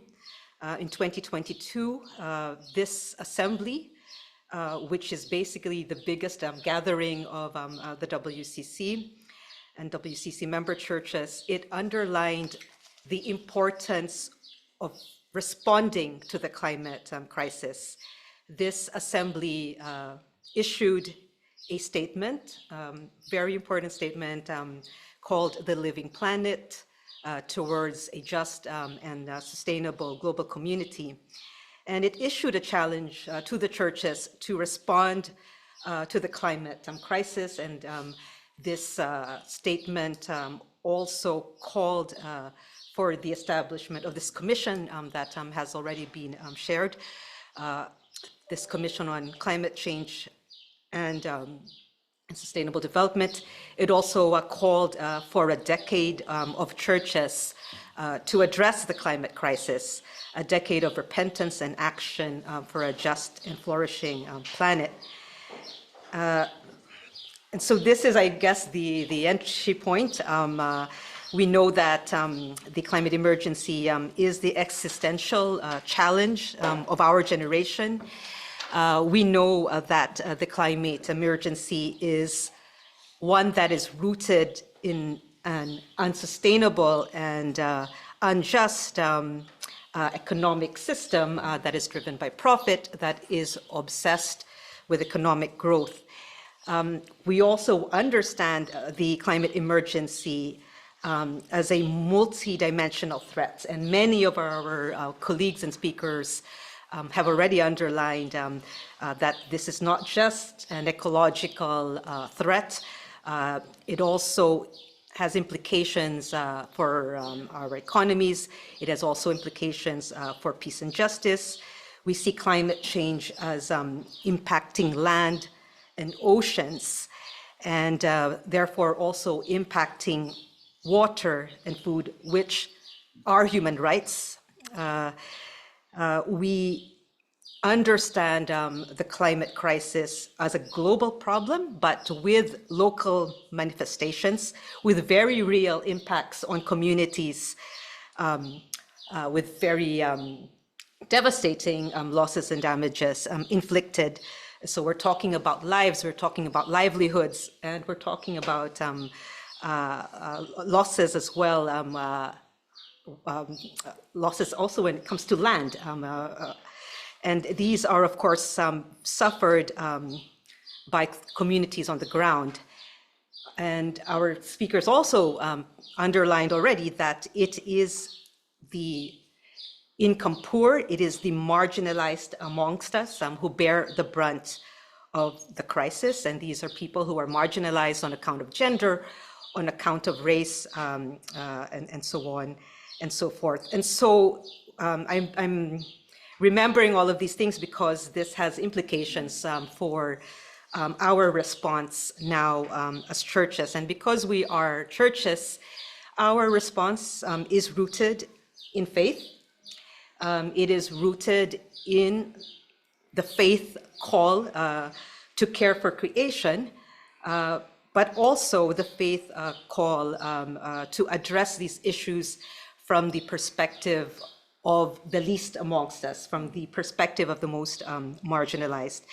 And so we respond to these issues from a justice perspective. And again, when we talk about justice, we are looking at this from a very intersectional approach, from not it's ecological justice, it's economic justice, it's a social justice. So underlining again that we have to look at these things holistically, as already has been underlined, in an intersectional way. We spoke about, now I go into the scope a bit. And we have already heard, but I think it's important to underline again from that when we're looking at the issue of climate change, this is very much cannot be disconnected from issues of land, water, and food. And we heard already from previous speakers how, for instance, the area of agroforestry is a major source of greenhouse gas emissions. And we've also heard that climate impacts land, water, and food. And also the rights to land, water, and food. Another interesting aspect to look at is also how climate action is also contributing to, in some cases, to land grabbing. And so there is also this connection between climate action and land grabbing that we have to look at. So what I'm trying to say is that this nexus of land, water, and food is, yes, we know it's part of the problem when we look at the climate crisis, but much more importantly, that this nexus is going to be critical to addressing climate change, to finding solutions to climate change. And these are some of the points that have already been raised by our previous speakers. So for the WCC's work, again, we highlight that we need to look at this holistically, intersectionally, but that also our response has to be rooted in our communities. And this again is a learning that has been underlined by previous speakers. Bearing in mind that we have to look at the essential needs of communities, accompanying the struggles of communities for land, for water, and for food. For the WCC, we have spoken very much and agree that we have to look at this intersection between climate and land, water, and food with a rights-based approach. But we also want to explore as well the global ecological commons approach when it comes to addressing these issues, especially as we address the challenges of financialization of land, water, and food, the privatization and the commodification of land, water, and food. And so this is one lens that we want to also explore. And we know that there are connections between the right-based approach as well as the global ecological commons approach. So this is one direction where we think we need to further explore. And of course, this also has implications for methodology. As churches, we have a role when it comes to holding governments, corporations, international financial institutions accountable in various fora, whether at the Human Rights Council, whether we are engaging with the World Bank, whether we are also engaging in the climate and biodiversity conferences, for instance. But when we do this work of holding governments accountable, we have to do this together with communities, with movements. And so it is really such a great joy to hear from our previous speakers on this. So working with movements and grassroots communities, not just for them, and looking at questions of restoration, but also reparations, I think is something that we want to. Okay, I think I will stop there because I will now have spoken too much. Thank you. Yeah. Thank you, Athena, for taking us to the assembly of the WCC on the Living Planet Statement and connecting the ecological justice, the economic justice, which we believe are strongly connected, and the intersectional approach and holding governments to accountable. That's what as faith-based organization we also could do. And so thank you for nestling this land, water, food within the climate context so that we do not lose sight of this.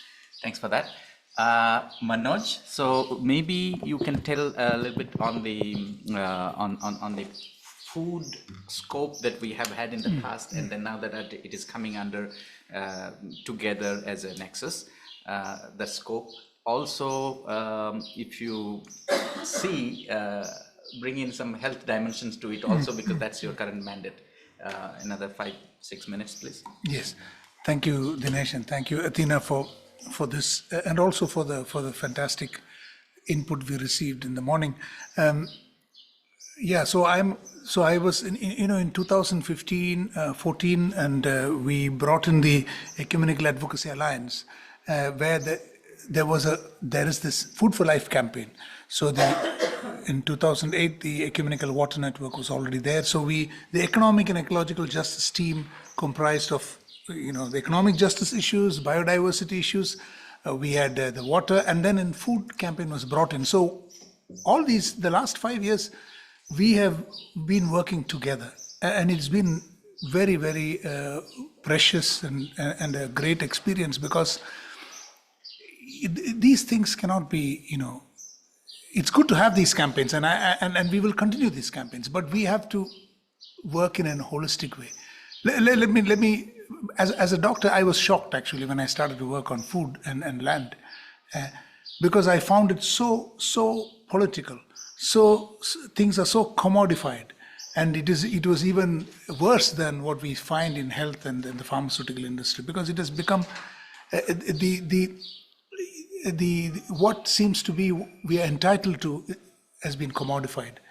And what we realize from faith communities is that, what you eat, how we eat it, how we process it, where we source it from, how we fish and cultivate, all these things are deeply impacting our existence and the climate and the planet, and it's deeply spiritual, because you are becoming what you eat makes who you are, and your health, and so it's so interconnected. And of course, just to highlight again the fact that 70% of the water is used for agriculture, 40% of arable land is used for agriculture. 80% of the food we eat is actually cultivated by small farmers, but who are facing more and more difficulties and becoming more dominated by big players, which are edging out the diversity and the small farmers. But it's also true that a third of food is wasted, and of course, the kind of water that is, with each kilo of meat, the thousands of liters of water that is used. And of course, a quarter of the carbon emissions can be attributed to food and food production. So it is also interconnected, and we find that our communities need to see it through the lens of their faith. So we do a lot of effort in trying to having prayers and action and getting them to understand. So be it the Lenten campaign for water or the prayer and the Church's week of action on food. So we address it and help them to understand through the lens of their faith. And this is not just for Christian faith. We are able to work with all faiths, because the food is so essential, and it is. So when you talk about the two crucial aspects of our faith, of all faiths, is one is of compassion and companionship, and compassion comes from sharing of pain, compassion, the Latin, and companionship is sharing of bread. Sharing of pain and sharing of resources is fundamental pillars of our society. And of course, we as faith communities, unfortunately, most of the strong communities, or the decision makers, are also people of faith and Christians, and so obviously they are not prioritizing welfare of humanity. They are prioritizing the economic gains. Now the pandemic treaty is being, the World Health Assembly is going on, the pandemic treaty is being negotiated, and it's very clear. The division is you can call it north south, but it's not north and south. It's actually a struggle between economic gain and economic protection of economy and the intellectual property and equity and human welfare. So this is the struggle. And so as faith communities, we are committed to work with civil society movements, with the grassroots movements, because our role is to work with you in a holistic manner, not in silos of food, water, and climate, but in a holistic manner, to mobilize our faith communities, which are huge and which can actually bring about policy change. But we cannot do it without collaborating with civil society and with grassroots movements. Because we want to collaborate, not on the basis of faith, but the basis of the well-being of society. So the kind of dogmatic and theological differences pales into insignificance when we look at the welfare for our people.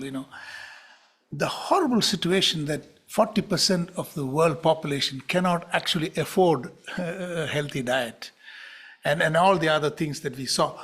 We have to strive and remind people, we cannot keep doing the same thing on and on, because we are really bringing about such inequity.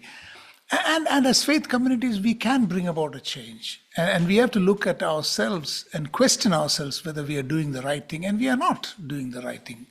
We are keeping quiet. And our scriptures are very clear. Sin is not just following the will of God.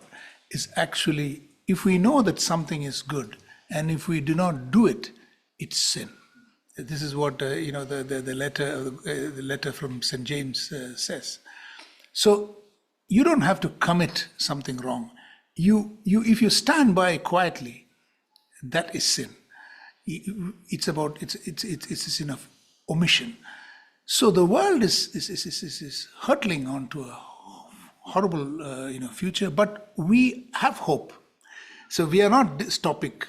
We have hope because we have hope in the resilience of our communities, in the imagination and the goodness of people.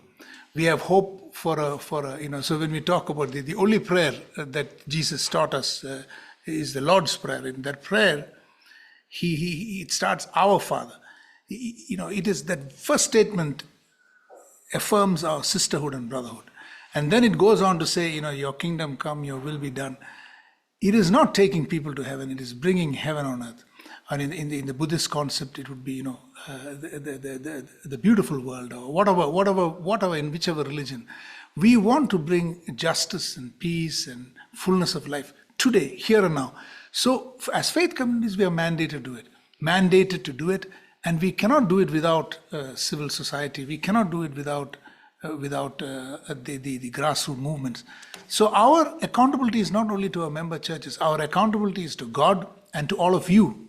So this is the kind of spirit in which we are working, and I'm sure this kind of launch. Earlier we had different reference groups. Now we are coming under one commission, and there are working groups, and these working groups, especially this, has brought together food, water, and land, which is very significant. Because we are working together, we are accountable to a group of representatives from all over the world.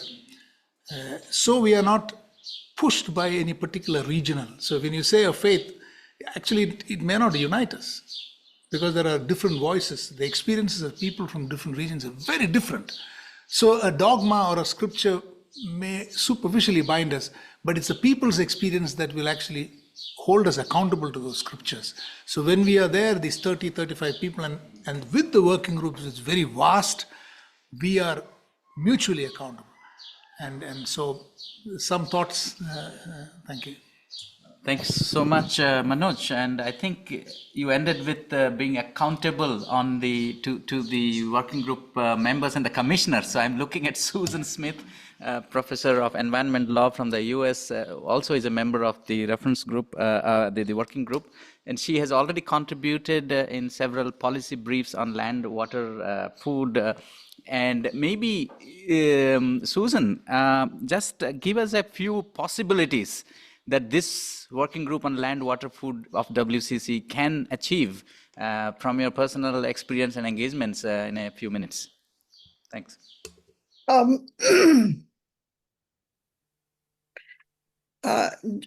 Just to reflect on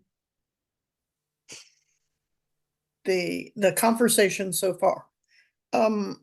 One thing that strikes me is the centrality of community, and the difficulty with translating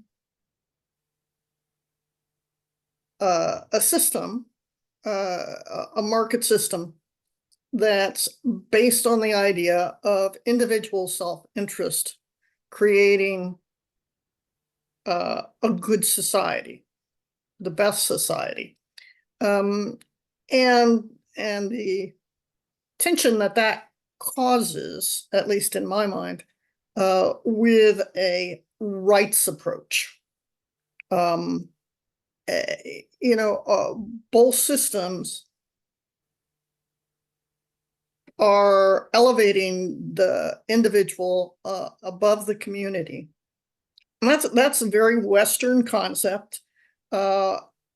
and perhaps wrong-minded. And one thing that, I think we need to struggle with is how we create communities that have control and true sovereignty over their land, their waters, and the production of food and other essential goods from and for that community. When we talk about governance, and I love the reference to the multi-stakeholder decisions that get made, but they really get made with the Monsantos in the room having the most power, and the smallholder farmers having virtually none. So the transnational corporations have every incentive to want to, for profit reasons, globalize and get as much money from as many different places as possible. That's not the people's interest. And so I think the governance issue is really central here, because it's communities that can care for one another and take care that the whole community is being taken care of, that the whole community is benefiting and experiencing the great gifts that God's given us. So I see the governance issues to be central, and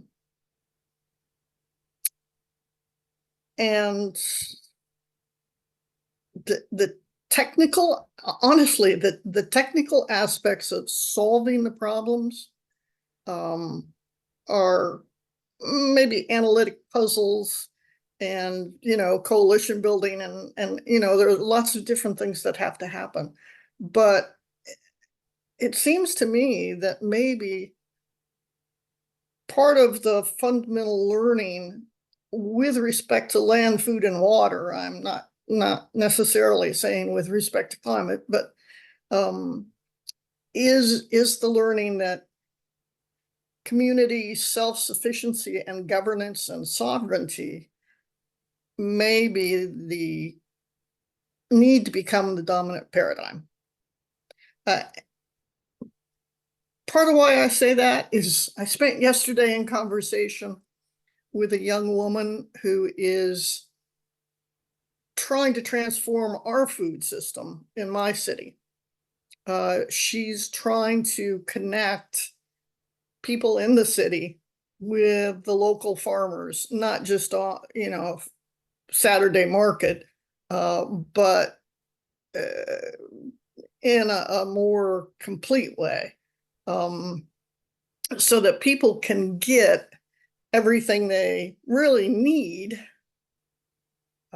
from our community. And I think the community being self-sufficient and taking care of its own may need to be more of the concept of the future. And I don't know how that fits into the rights-based paradigm. I know that it's opposed to the market individual economic rights paradigm. So those are some of the things that are occurring to me, and that might be transformative. We can use churches to tackle the issues that are in front of them. And we start that by getting our theology right.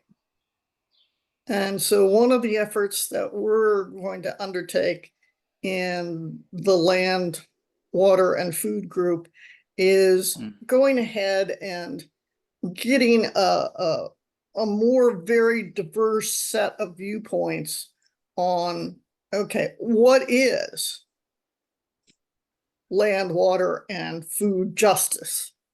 What are we, from a theological standpoint, supposed to be doing? So that's one contribution that we can make. We can also go ahead and empower churches to address the specific problems in their community by essentially providing resources to highlight what are the most important problems and educate people on those, to develop awareness that can then be used by both the churches and the civil society to create a stronger movement in the direction of taking care of the society's welfare and the welfare in particular of the most marginalized. So those are at least a couple of the efforts that we as a working group are starting to work on. And, we are starting we have a lot of background, but we also in some ways are starting at ground zero and trying to develop a coherent strategy for dealing with this interrelated set of problems in a more effective way, using member churches primarily, because the laws and policies and conditions are regional, national, local. They, apart from things like climate change and the way we treat the oceans, they are not global. Susan, I request you to now wrap up because we are about to. That's very basically close. what I have to say. Thanks. Thank you. Thank you, Susan. Unfortunately, the time is against us, even though we have a longer duration of this event. But we have many panelists and experts to contribute to. But thank you again, Susan and Athena and Manoj, for giving that institutional perspective of the scope of this new programmatic area that's emerging and its linkages with various existing work around land, water, food, climate, etc. Friends, now because we are a little less than 30 minutes left for this event, and we have another set of, another round. Instead, I would request all of our speakers now to be very brief, between 2 to 3 minutes of a very quick round of inputs. The whole objective of this second round was how you could advise the World Council of Churches to, let's say, what we could prioritize among the issues around water, land, and food nexus, what could be priority topics, how we can strengthen the communities and link with your existing social movements, and how you and us can collaborate in addressing these issues. So very short inputs, even if you may have prepared longer inputs, but very short inputs of between 2 to 3 minutes, so that then we have some questions in the chat from Beris, and many others have contributed. Thank you for that. We would have some chance to respond to their questions as well. So I would first ask you, Ramesh, you start from the land point of view, and then we will move on next to Pedro and others. Yeah. Take this mic, please. Thanks, Dinesh. So I'm not going to repeat what have already been said, not even to prioritize the issues, because I think there is enough notes has been already taken. But let me bring only 3 key directions. है ना? The first direction could be a little more philosophical, but taking the non-violence as a core of our approach, core of our philosophical approach. I mean, how you can think that people will get a land rights or rights over forest and water if the whole economic model is violent, right? If the whole system, the whole bureaucratic system is a violent, you cannot even think of getting a justice. So let's re-argue everything in and around the philosophical pillar of non-violence, which is a core of all different faiths. So this is my first suggestion. The second suggestion, little practical. What should be our thematic direction if we really want to see the land, water, forest as a nexus? You know? Probably the one larger and loud message which is there at the global level, which is there at the community level, it's for the ecological restoration, what we call biorestoration. You can name anything, but the whole larger idea, because we have lost many things, how to recover for the future generation, it's very, very important. Considering the intergenerational justice and equity as a core for the ecological and the biorestoration, we can go in a long way. And rejuvenating the indigenous food system, the local food system, which is an answer. Manoj, you rightly said that the 40% people are like they are consuming too much. The 40%, another 40%, they are consuming less, and another 20%, they have nothing to eat, right? So the whole imbalances in the food system is actually provoking us to go for a little more rational direction for the future food systems. This could be one of our interesting intervention. The last and final, that it is a high time. I mean, after my 25 years of activism, the one thing where I am convinced, and after the corona, this realization came in a very deep way, is to think about new model of education. We have started, and this was my dream to start this process. So often we understand and read in the schools the history, the global history, the country history, and this and that. What about the village history? Who knows the village history? Where I born, who knows the history? So by knowing the history, you can revive many interesting memories and culture. Believe me, we have already collected a village history for 1,000 villages in Chhattisgarh and Madhya Pradesh. And this actually helps us for the realization, for the great realization, in-depth realization of community, how glorious their past was. So if you really want to reconnect anything from your past, the village history is an entry point. And we did it, and we have a lot of interesting stories around that. My final point, the EKTA Parishad, my organization, is known for organizing leadership camp since last 4 decades. Believe me, we have thousands and thousands of village volunteers who are across different villages, and they are the key players to change the local ecosystem, to challenge the political will and the bureaucratic inertia there. So here, my suggestion and my request to you, please invest on this kind of a leadership building camps. For us, it's not a training. I don't want to use the word called training, because training means the one very empowered person is giving something to those people who are less empowered. But for me, this is a process of realization, because each one have a very different capacity. So let comes together and realize the power of each other and to recognize the power of each other.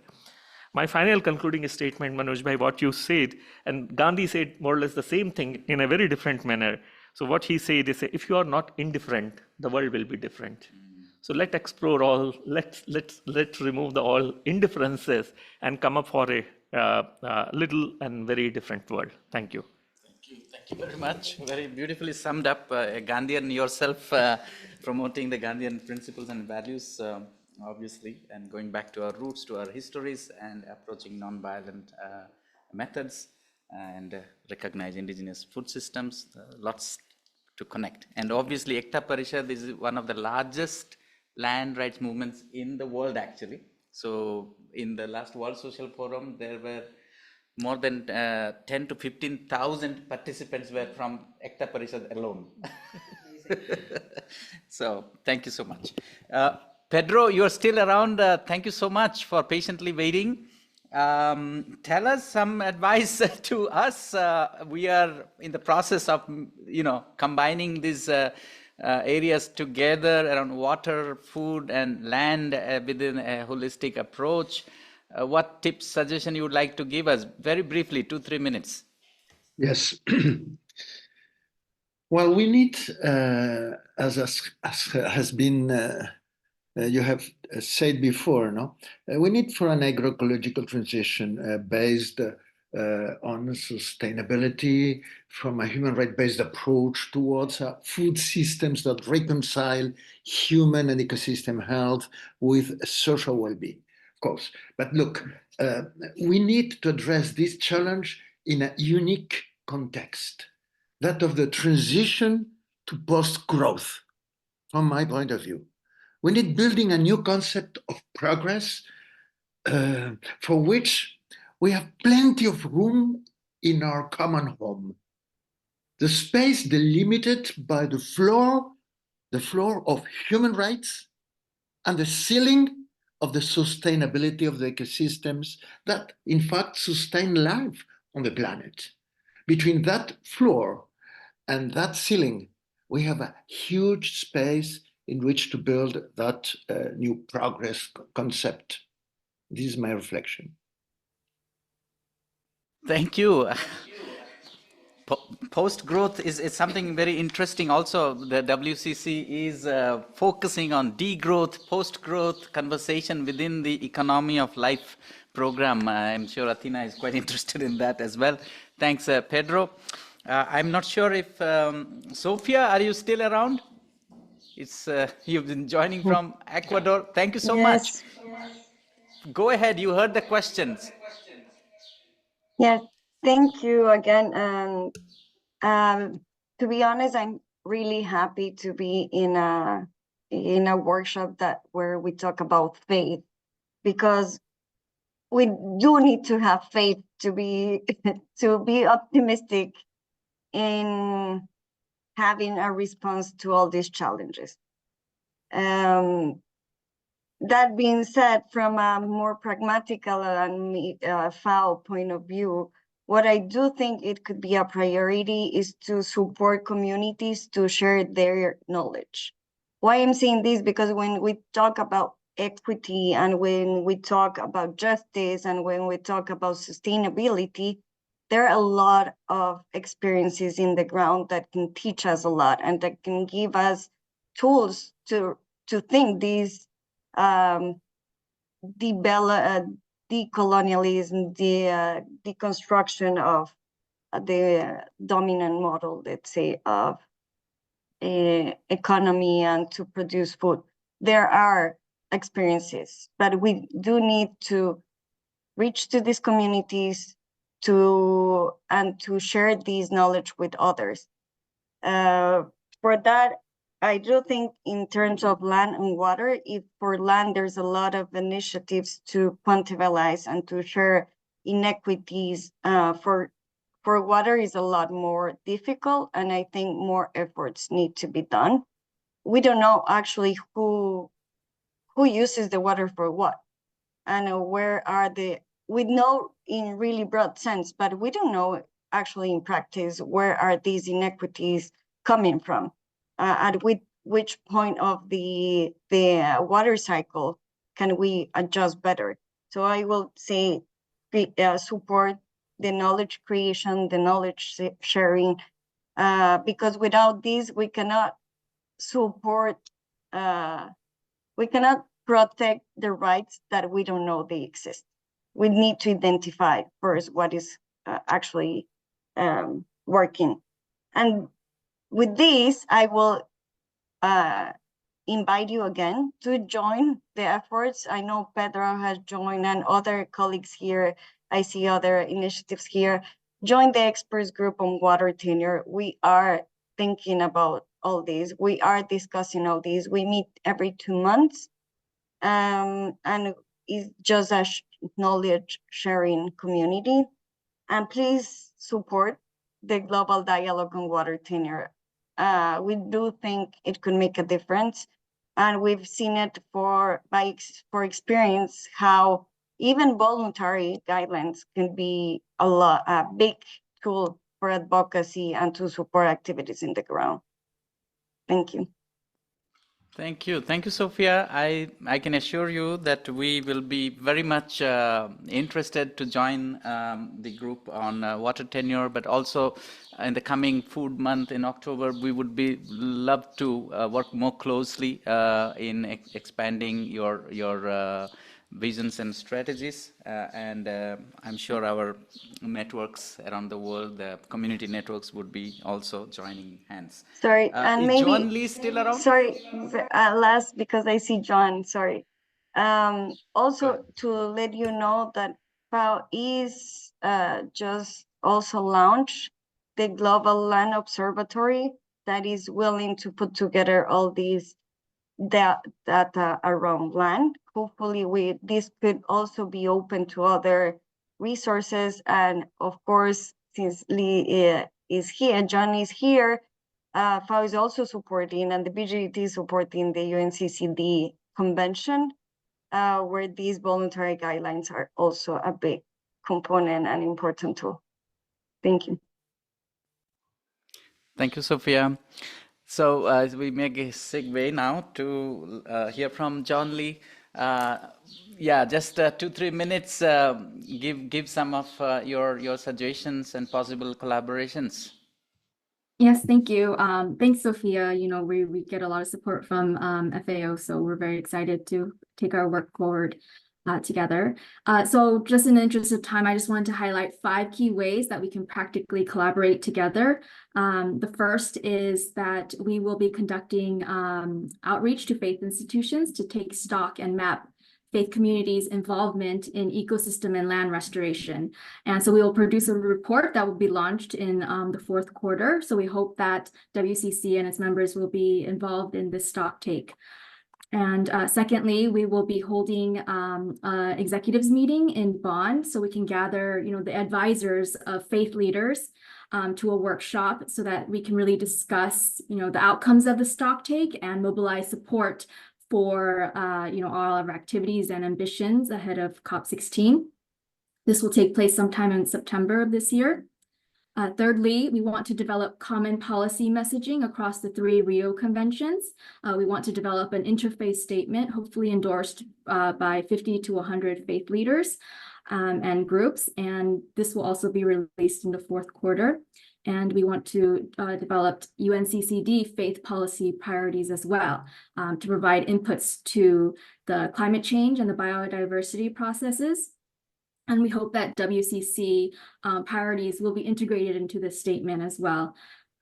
Fourthly, we will set up and maintain a working group to organize meetings and briefings to facilitate communication and knowledge sharing amongst the various networks. There's so many networks out there that we don't want to create a new one, but we just want to facilitate communication between them.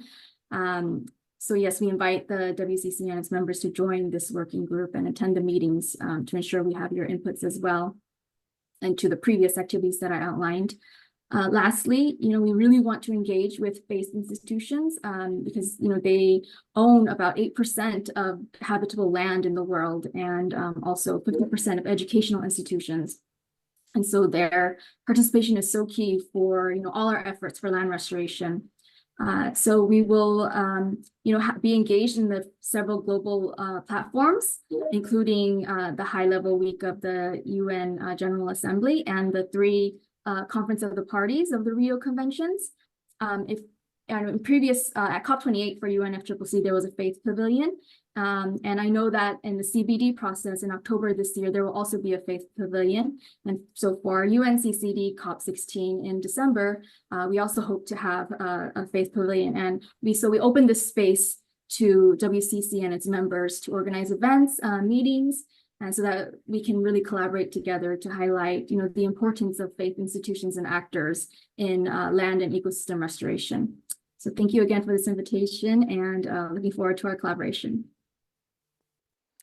Thank you, Joann. I think very clearly outlined 5 takeaways from this consultation. We will definitely follow up with you on each of these. Thanks so much. And now I turn to Anna Suarez. To 2-3 minutes, some key. You don't have to go through all your detailed notes. You share it with us, but key takeaways. Maybe if you want to switch place here, the microphone cannot come. Okay. You can come here. 3 minutes to tell me when I have still one.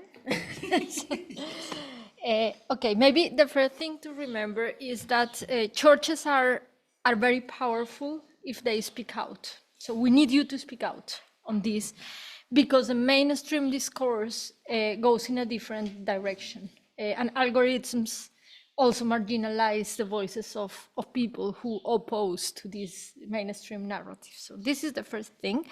I already mentioned some issues before, but wanted to call on one that I didn't mention, which is the issue of intergenerational justice and the human rights of future generations.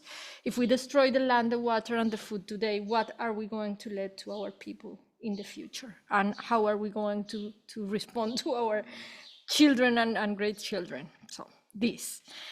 The second thing on what kind of actions, I fully agree that working with communities is key. Opening spaces for their voices. Many times people say giving voice to the poor. They have voices. It's opening spaces instead of us speaking in their name. And it implies also capacity building and case support, right? Like, how do you document a case? Which arguments can you use to make your case powerful? How do you use the communication means and these kind of things? And this is like the first part for a second thing, that is community mobilization. And it is convincing the non-convinced that they should work with us in transformation of food systems or land systems or water systems.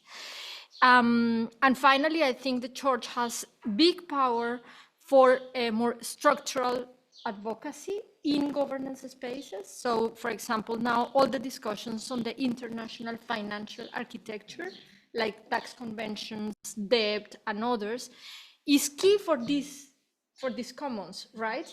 But they are not necessarily in the discussions. I haven't heard about a global tax for land concentrators, for example, or for water polluters. This could be inside, so we can strategize together.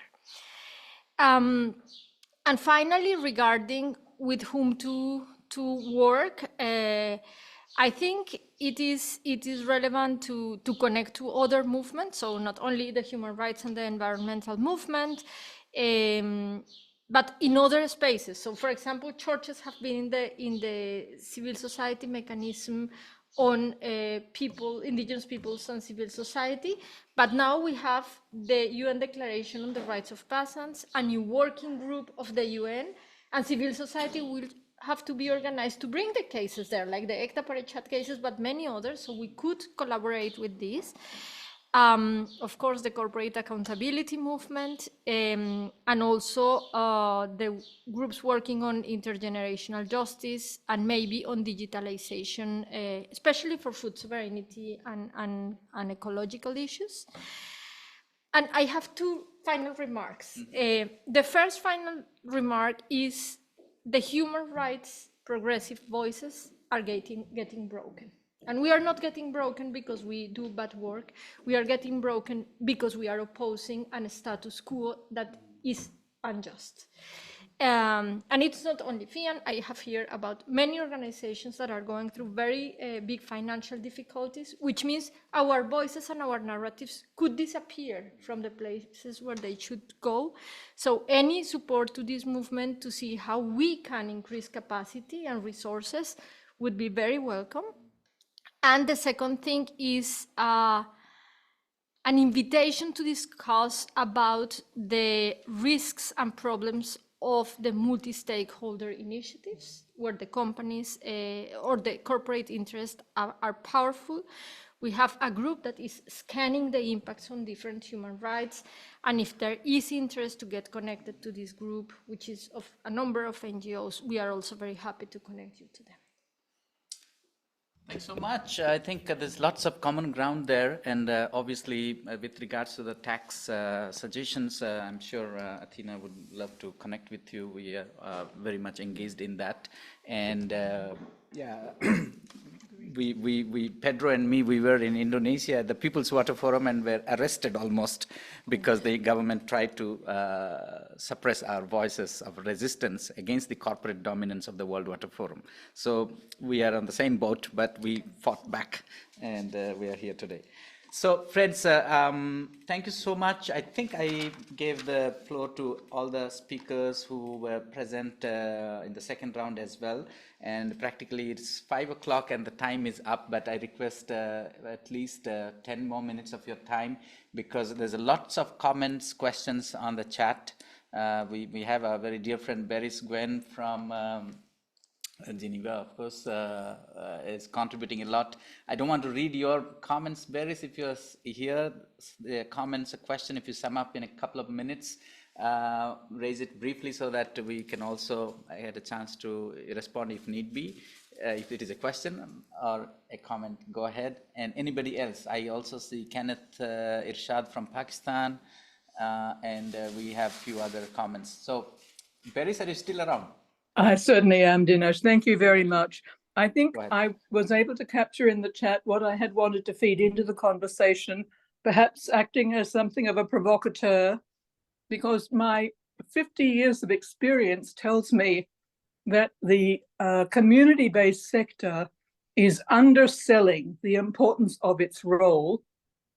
We are underselling our assets, which are to do with not just our technical capabilities, but the social capital that we bring to the table, without which no effort by a government donor or by a business will succeed in achieving the kind of transformational change that's required. So I don't need to take more of your time, but I do put myself at the disposal of anybody.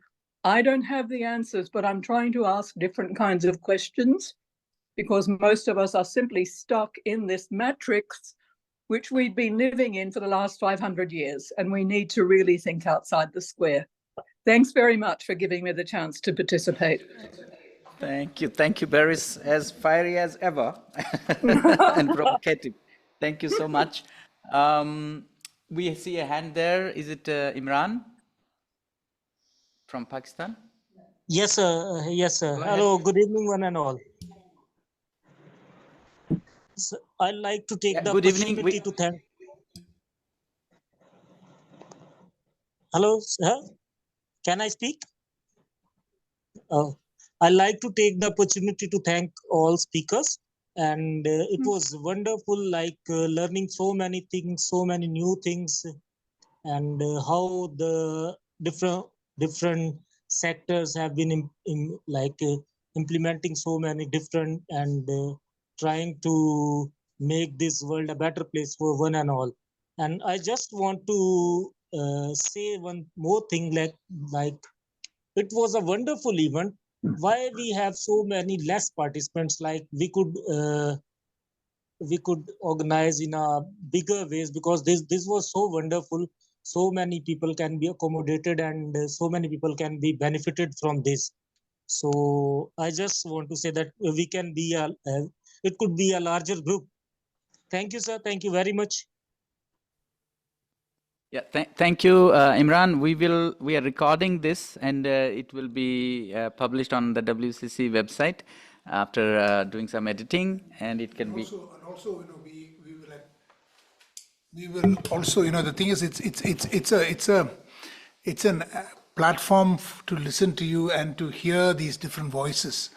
The idea is that we bring crystallize these ideas, and then not necessarily just share the recording, but we'll try to put it together in a concise document and share it, because what has come out today is very precious. And so thank you very much and for that input. Yeah, thank you. Nadia?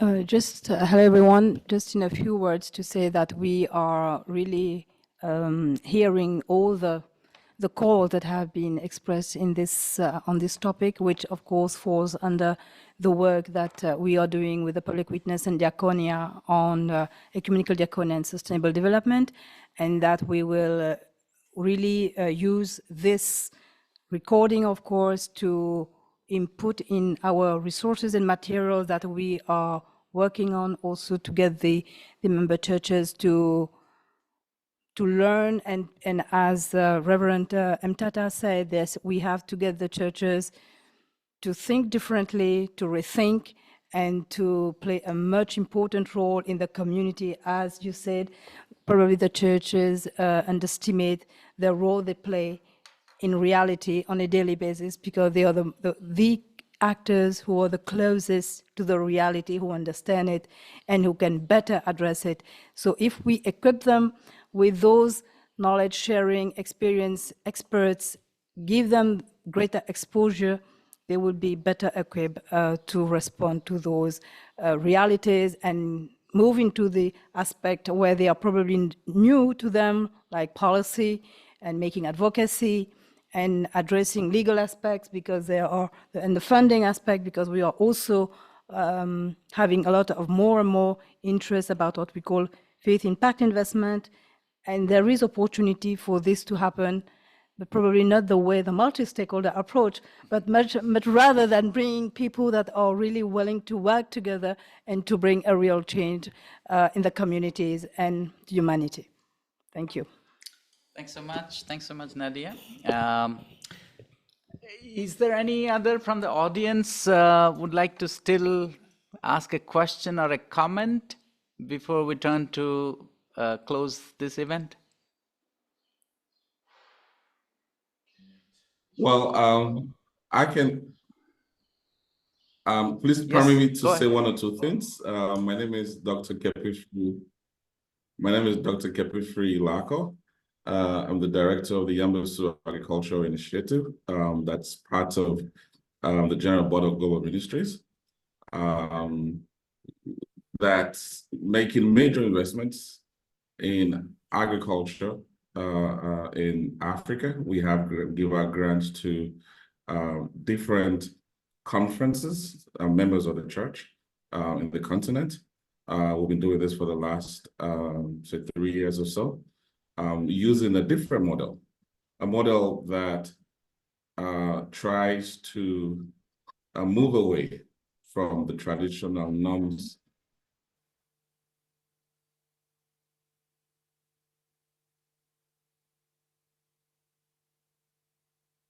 ENCs, members of the church, asking for more funds. So the model we're using is one that promotes reinvestment, that has an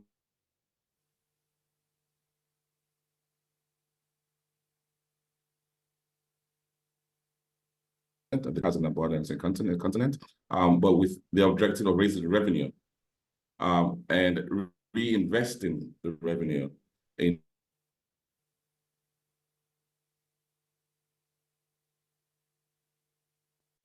Okay, to help increase income. unfortunately, we couldn't hear your half of what you were saying because you dropped off in between. But could you send an email or put it in the chat so that we also take note of your full comments? But thank you so much. Some problems. Yes. I can see a hand. Is it Bishwajit? Who is it? Could you please identify yourself and I'm ask Kenneth your question? Irshad. I'm Kenneth Irshad from Pakistan. Go ahead, please. Yeah. Thank you so much for inviting me to this event. It's indeed is a blessing. I have already commented in the chat about my concerns regarding this program. I can tell you that I think awareness consultations and programs should be held in the rural areas. According to my situation, I'm talking about my situation, the people are illiterate and we cannot provide them any tracts or booklets or anything.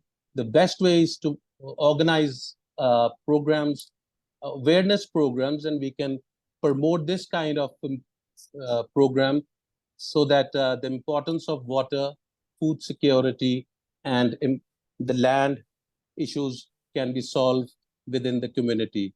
Secondly, I emphasize that the churches should play an important role regarding all these land, water, and food. The church is ignorant, at least in my system, in my society. They are not that much concerned about these issues, but these are very important issues, and the church should play an important and vital role in this regard. Thank you so much. God bless you all. Thank you, Irshad, Kenneth Irshad from Pakistan. We would be in touch with you to follow up on your suggestion of reaching out in the rural areas on these issues. Thank you. One last chance, last call from the participants. Any concerns, questions that you want to raise? Yes, Matthew, inside the hall. Go ahead, but you have to come here. Christian. Sorry, what's the name again? Christian. Christian, sorry. That's also a Christian name.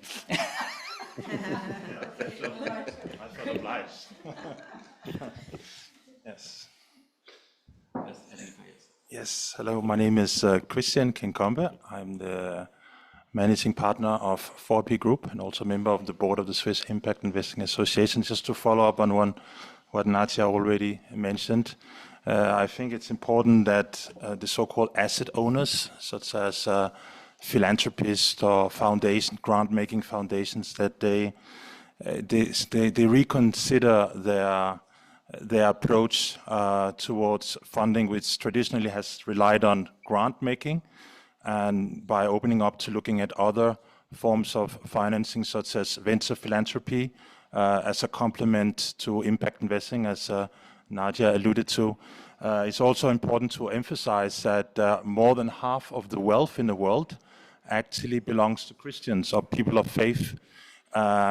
Unfortunately, most of these people are content with having fund managers in places such as Geneva and Zurich manage their wealth, even if the way they manage their portfolio is not fully aligned with the values that the asset owners have. So I think given the fact that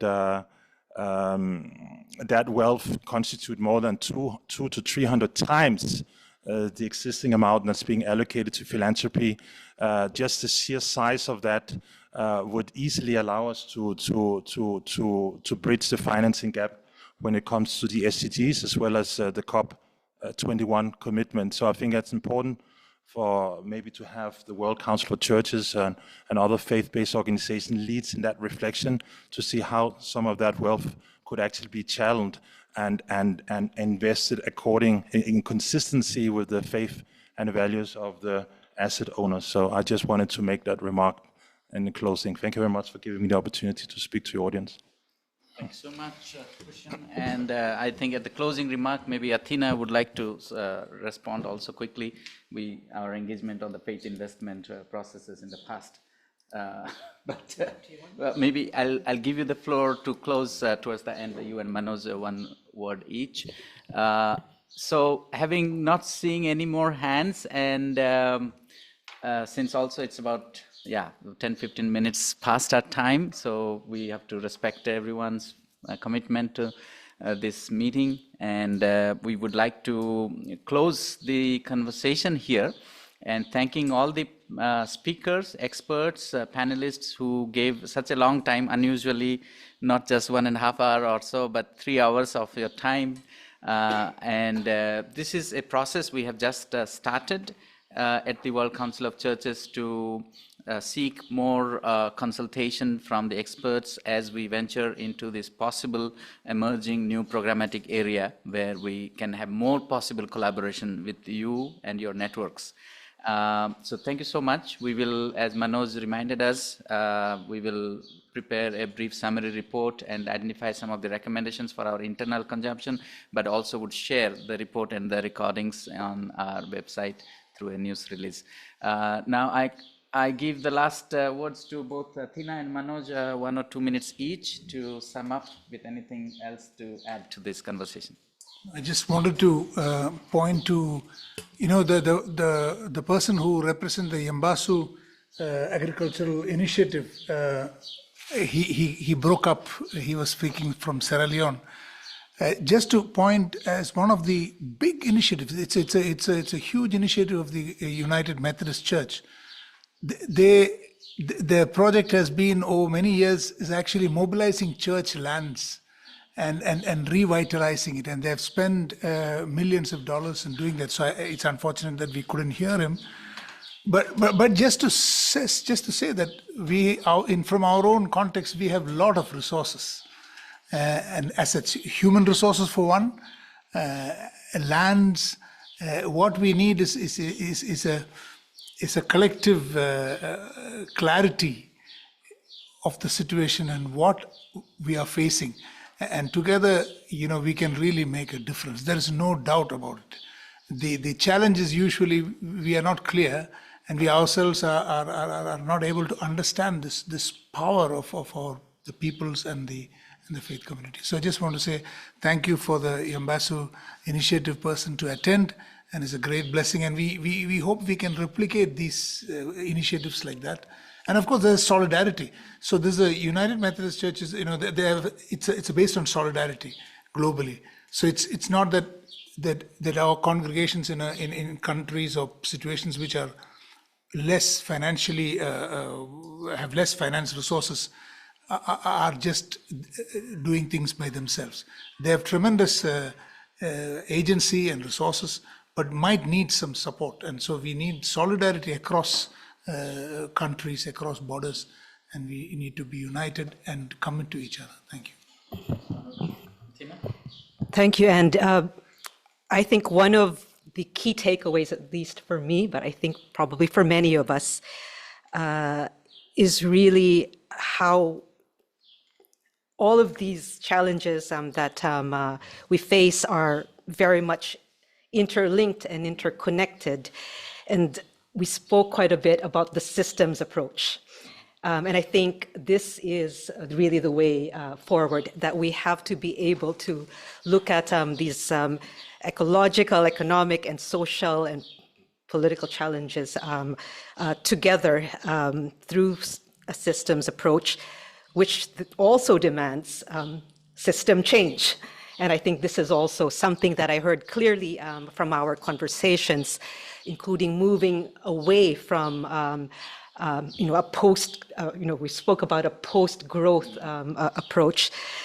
And of course, system change means that all of us have a role to play, whether we are faith communities, whether we are governments, whether we are private sector and business. And all of us, of course, are rooted in a community one way or the other. And so it really is about working together, understanding that we need system change. But at the heart of this is that recognizing as well that we have to put the needs of the most vulnerable, at the center as we work for system change. I think I just wanted to say that. Thanks. Thank you, Athena. Thank you, Manoj. And internally, of course, we will have more time to process these outcome of this consultation with all of you, the experts, speakers. And as I mentioned, we will continue this conversation. This is one of the first, as a collective attempt to bring you all together. We will continue this conversation, and maybe many such possibilities are in the future, so that our collaboration is more informed and stronger together. So thank you, everyone. So let's give ourselves a round of applause. Thank you, Dinesh. Thank you.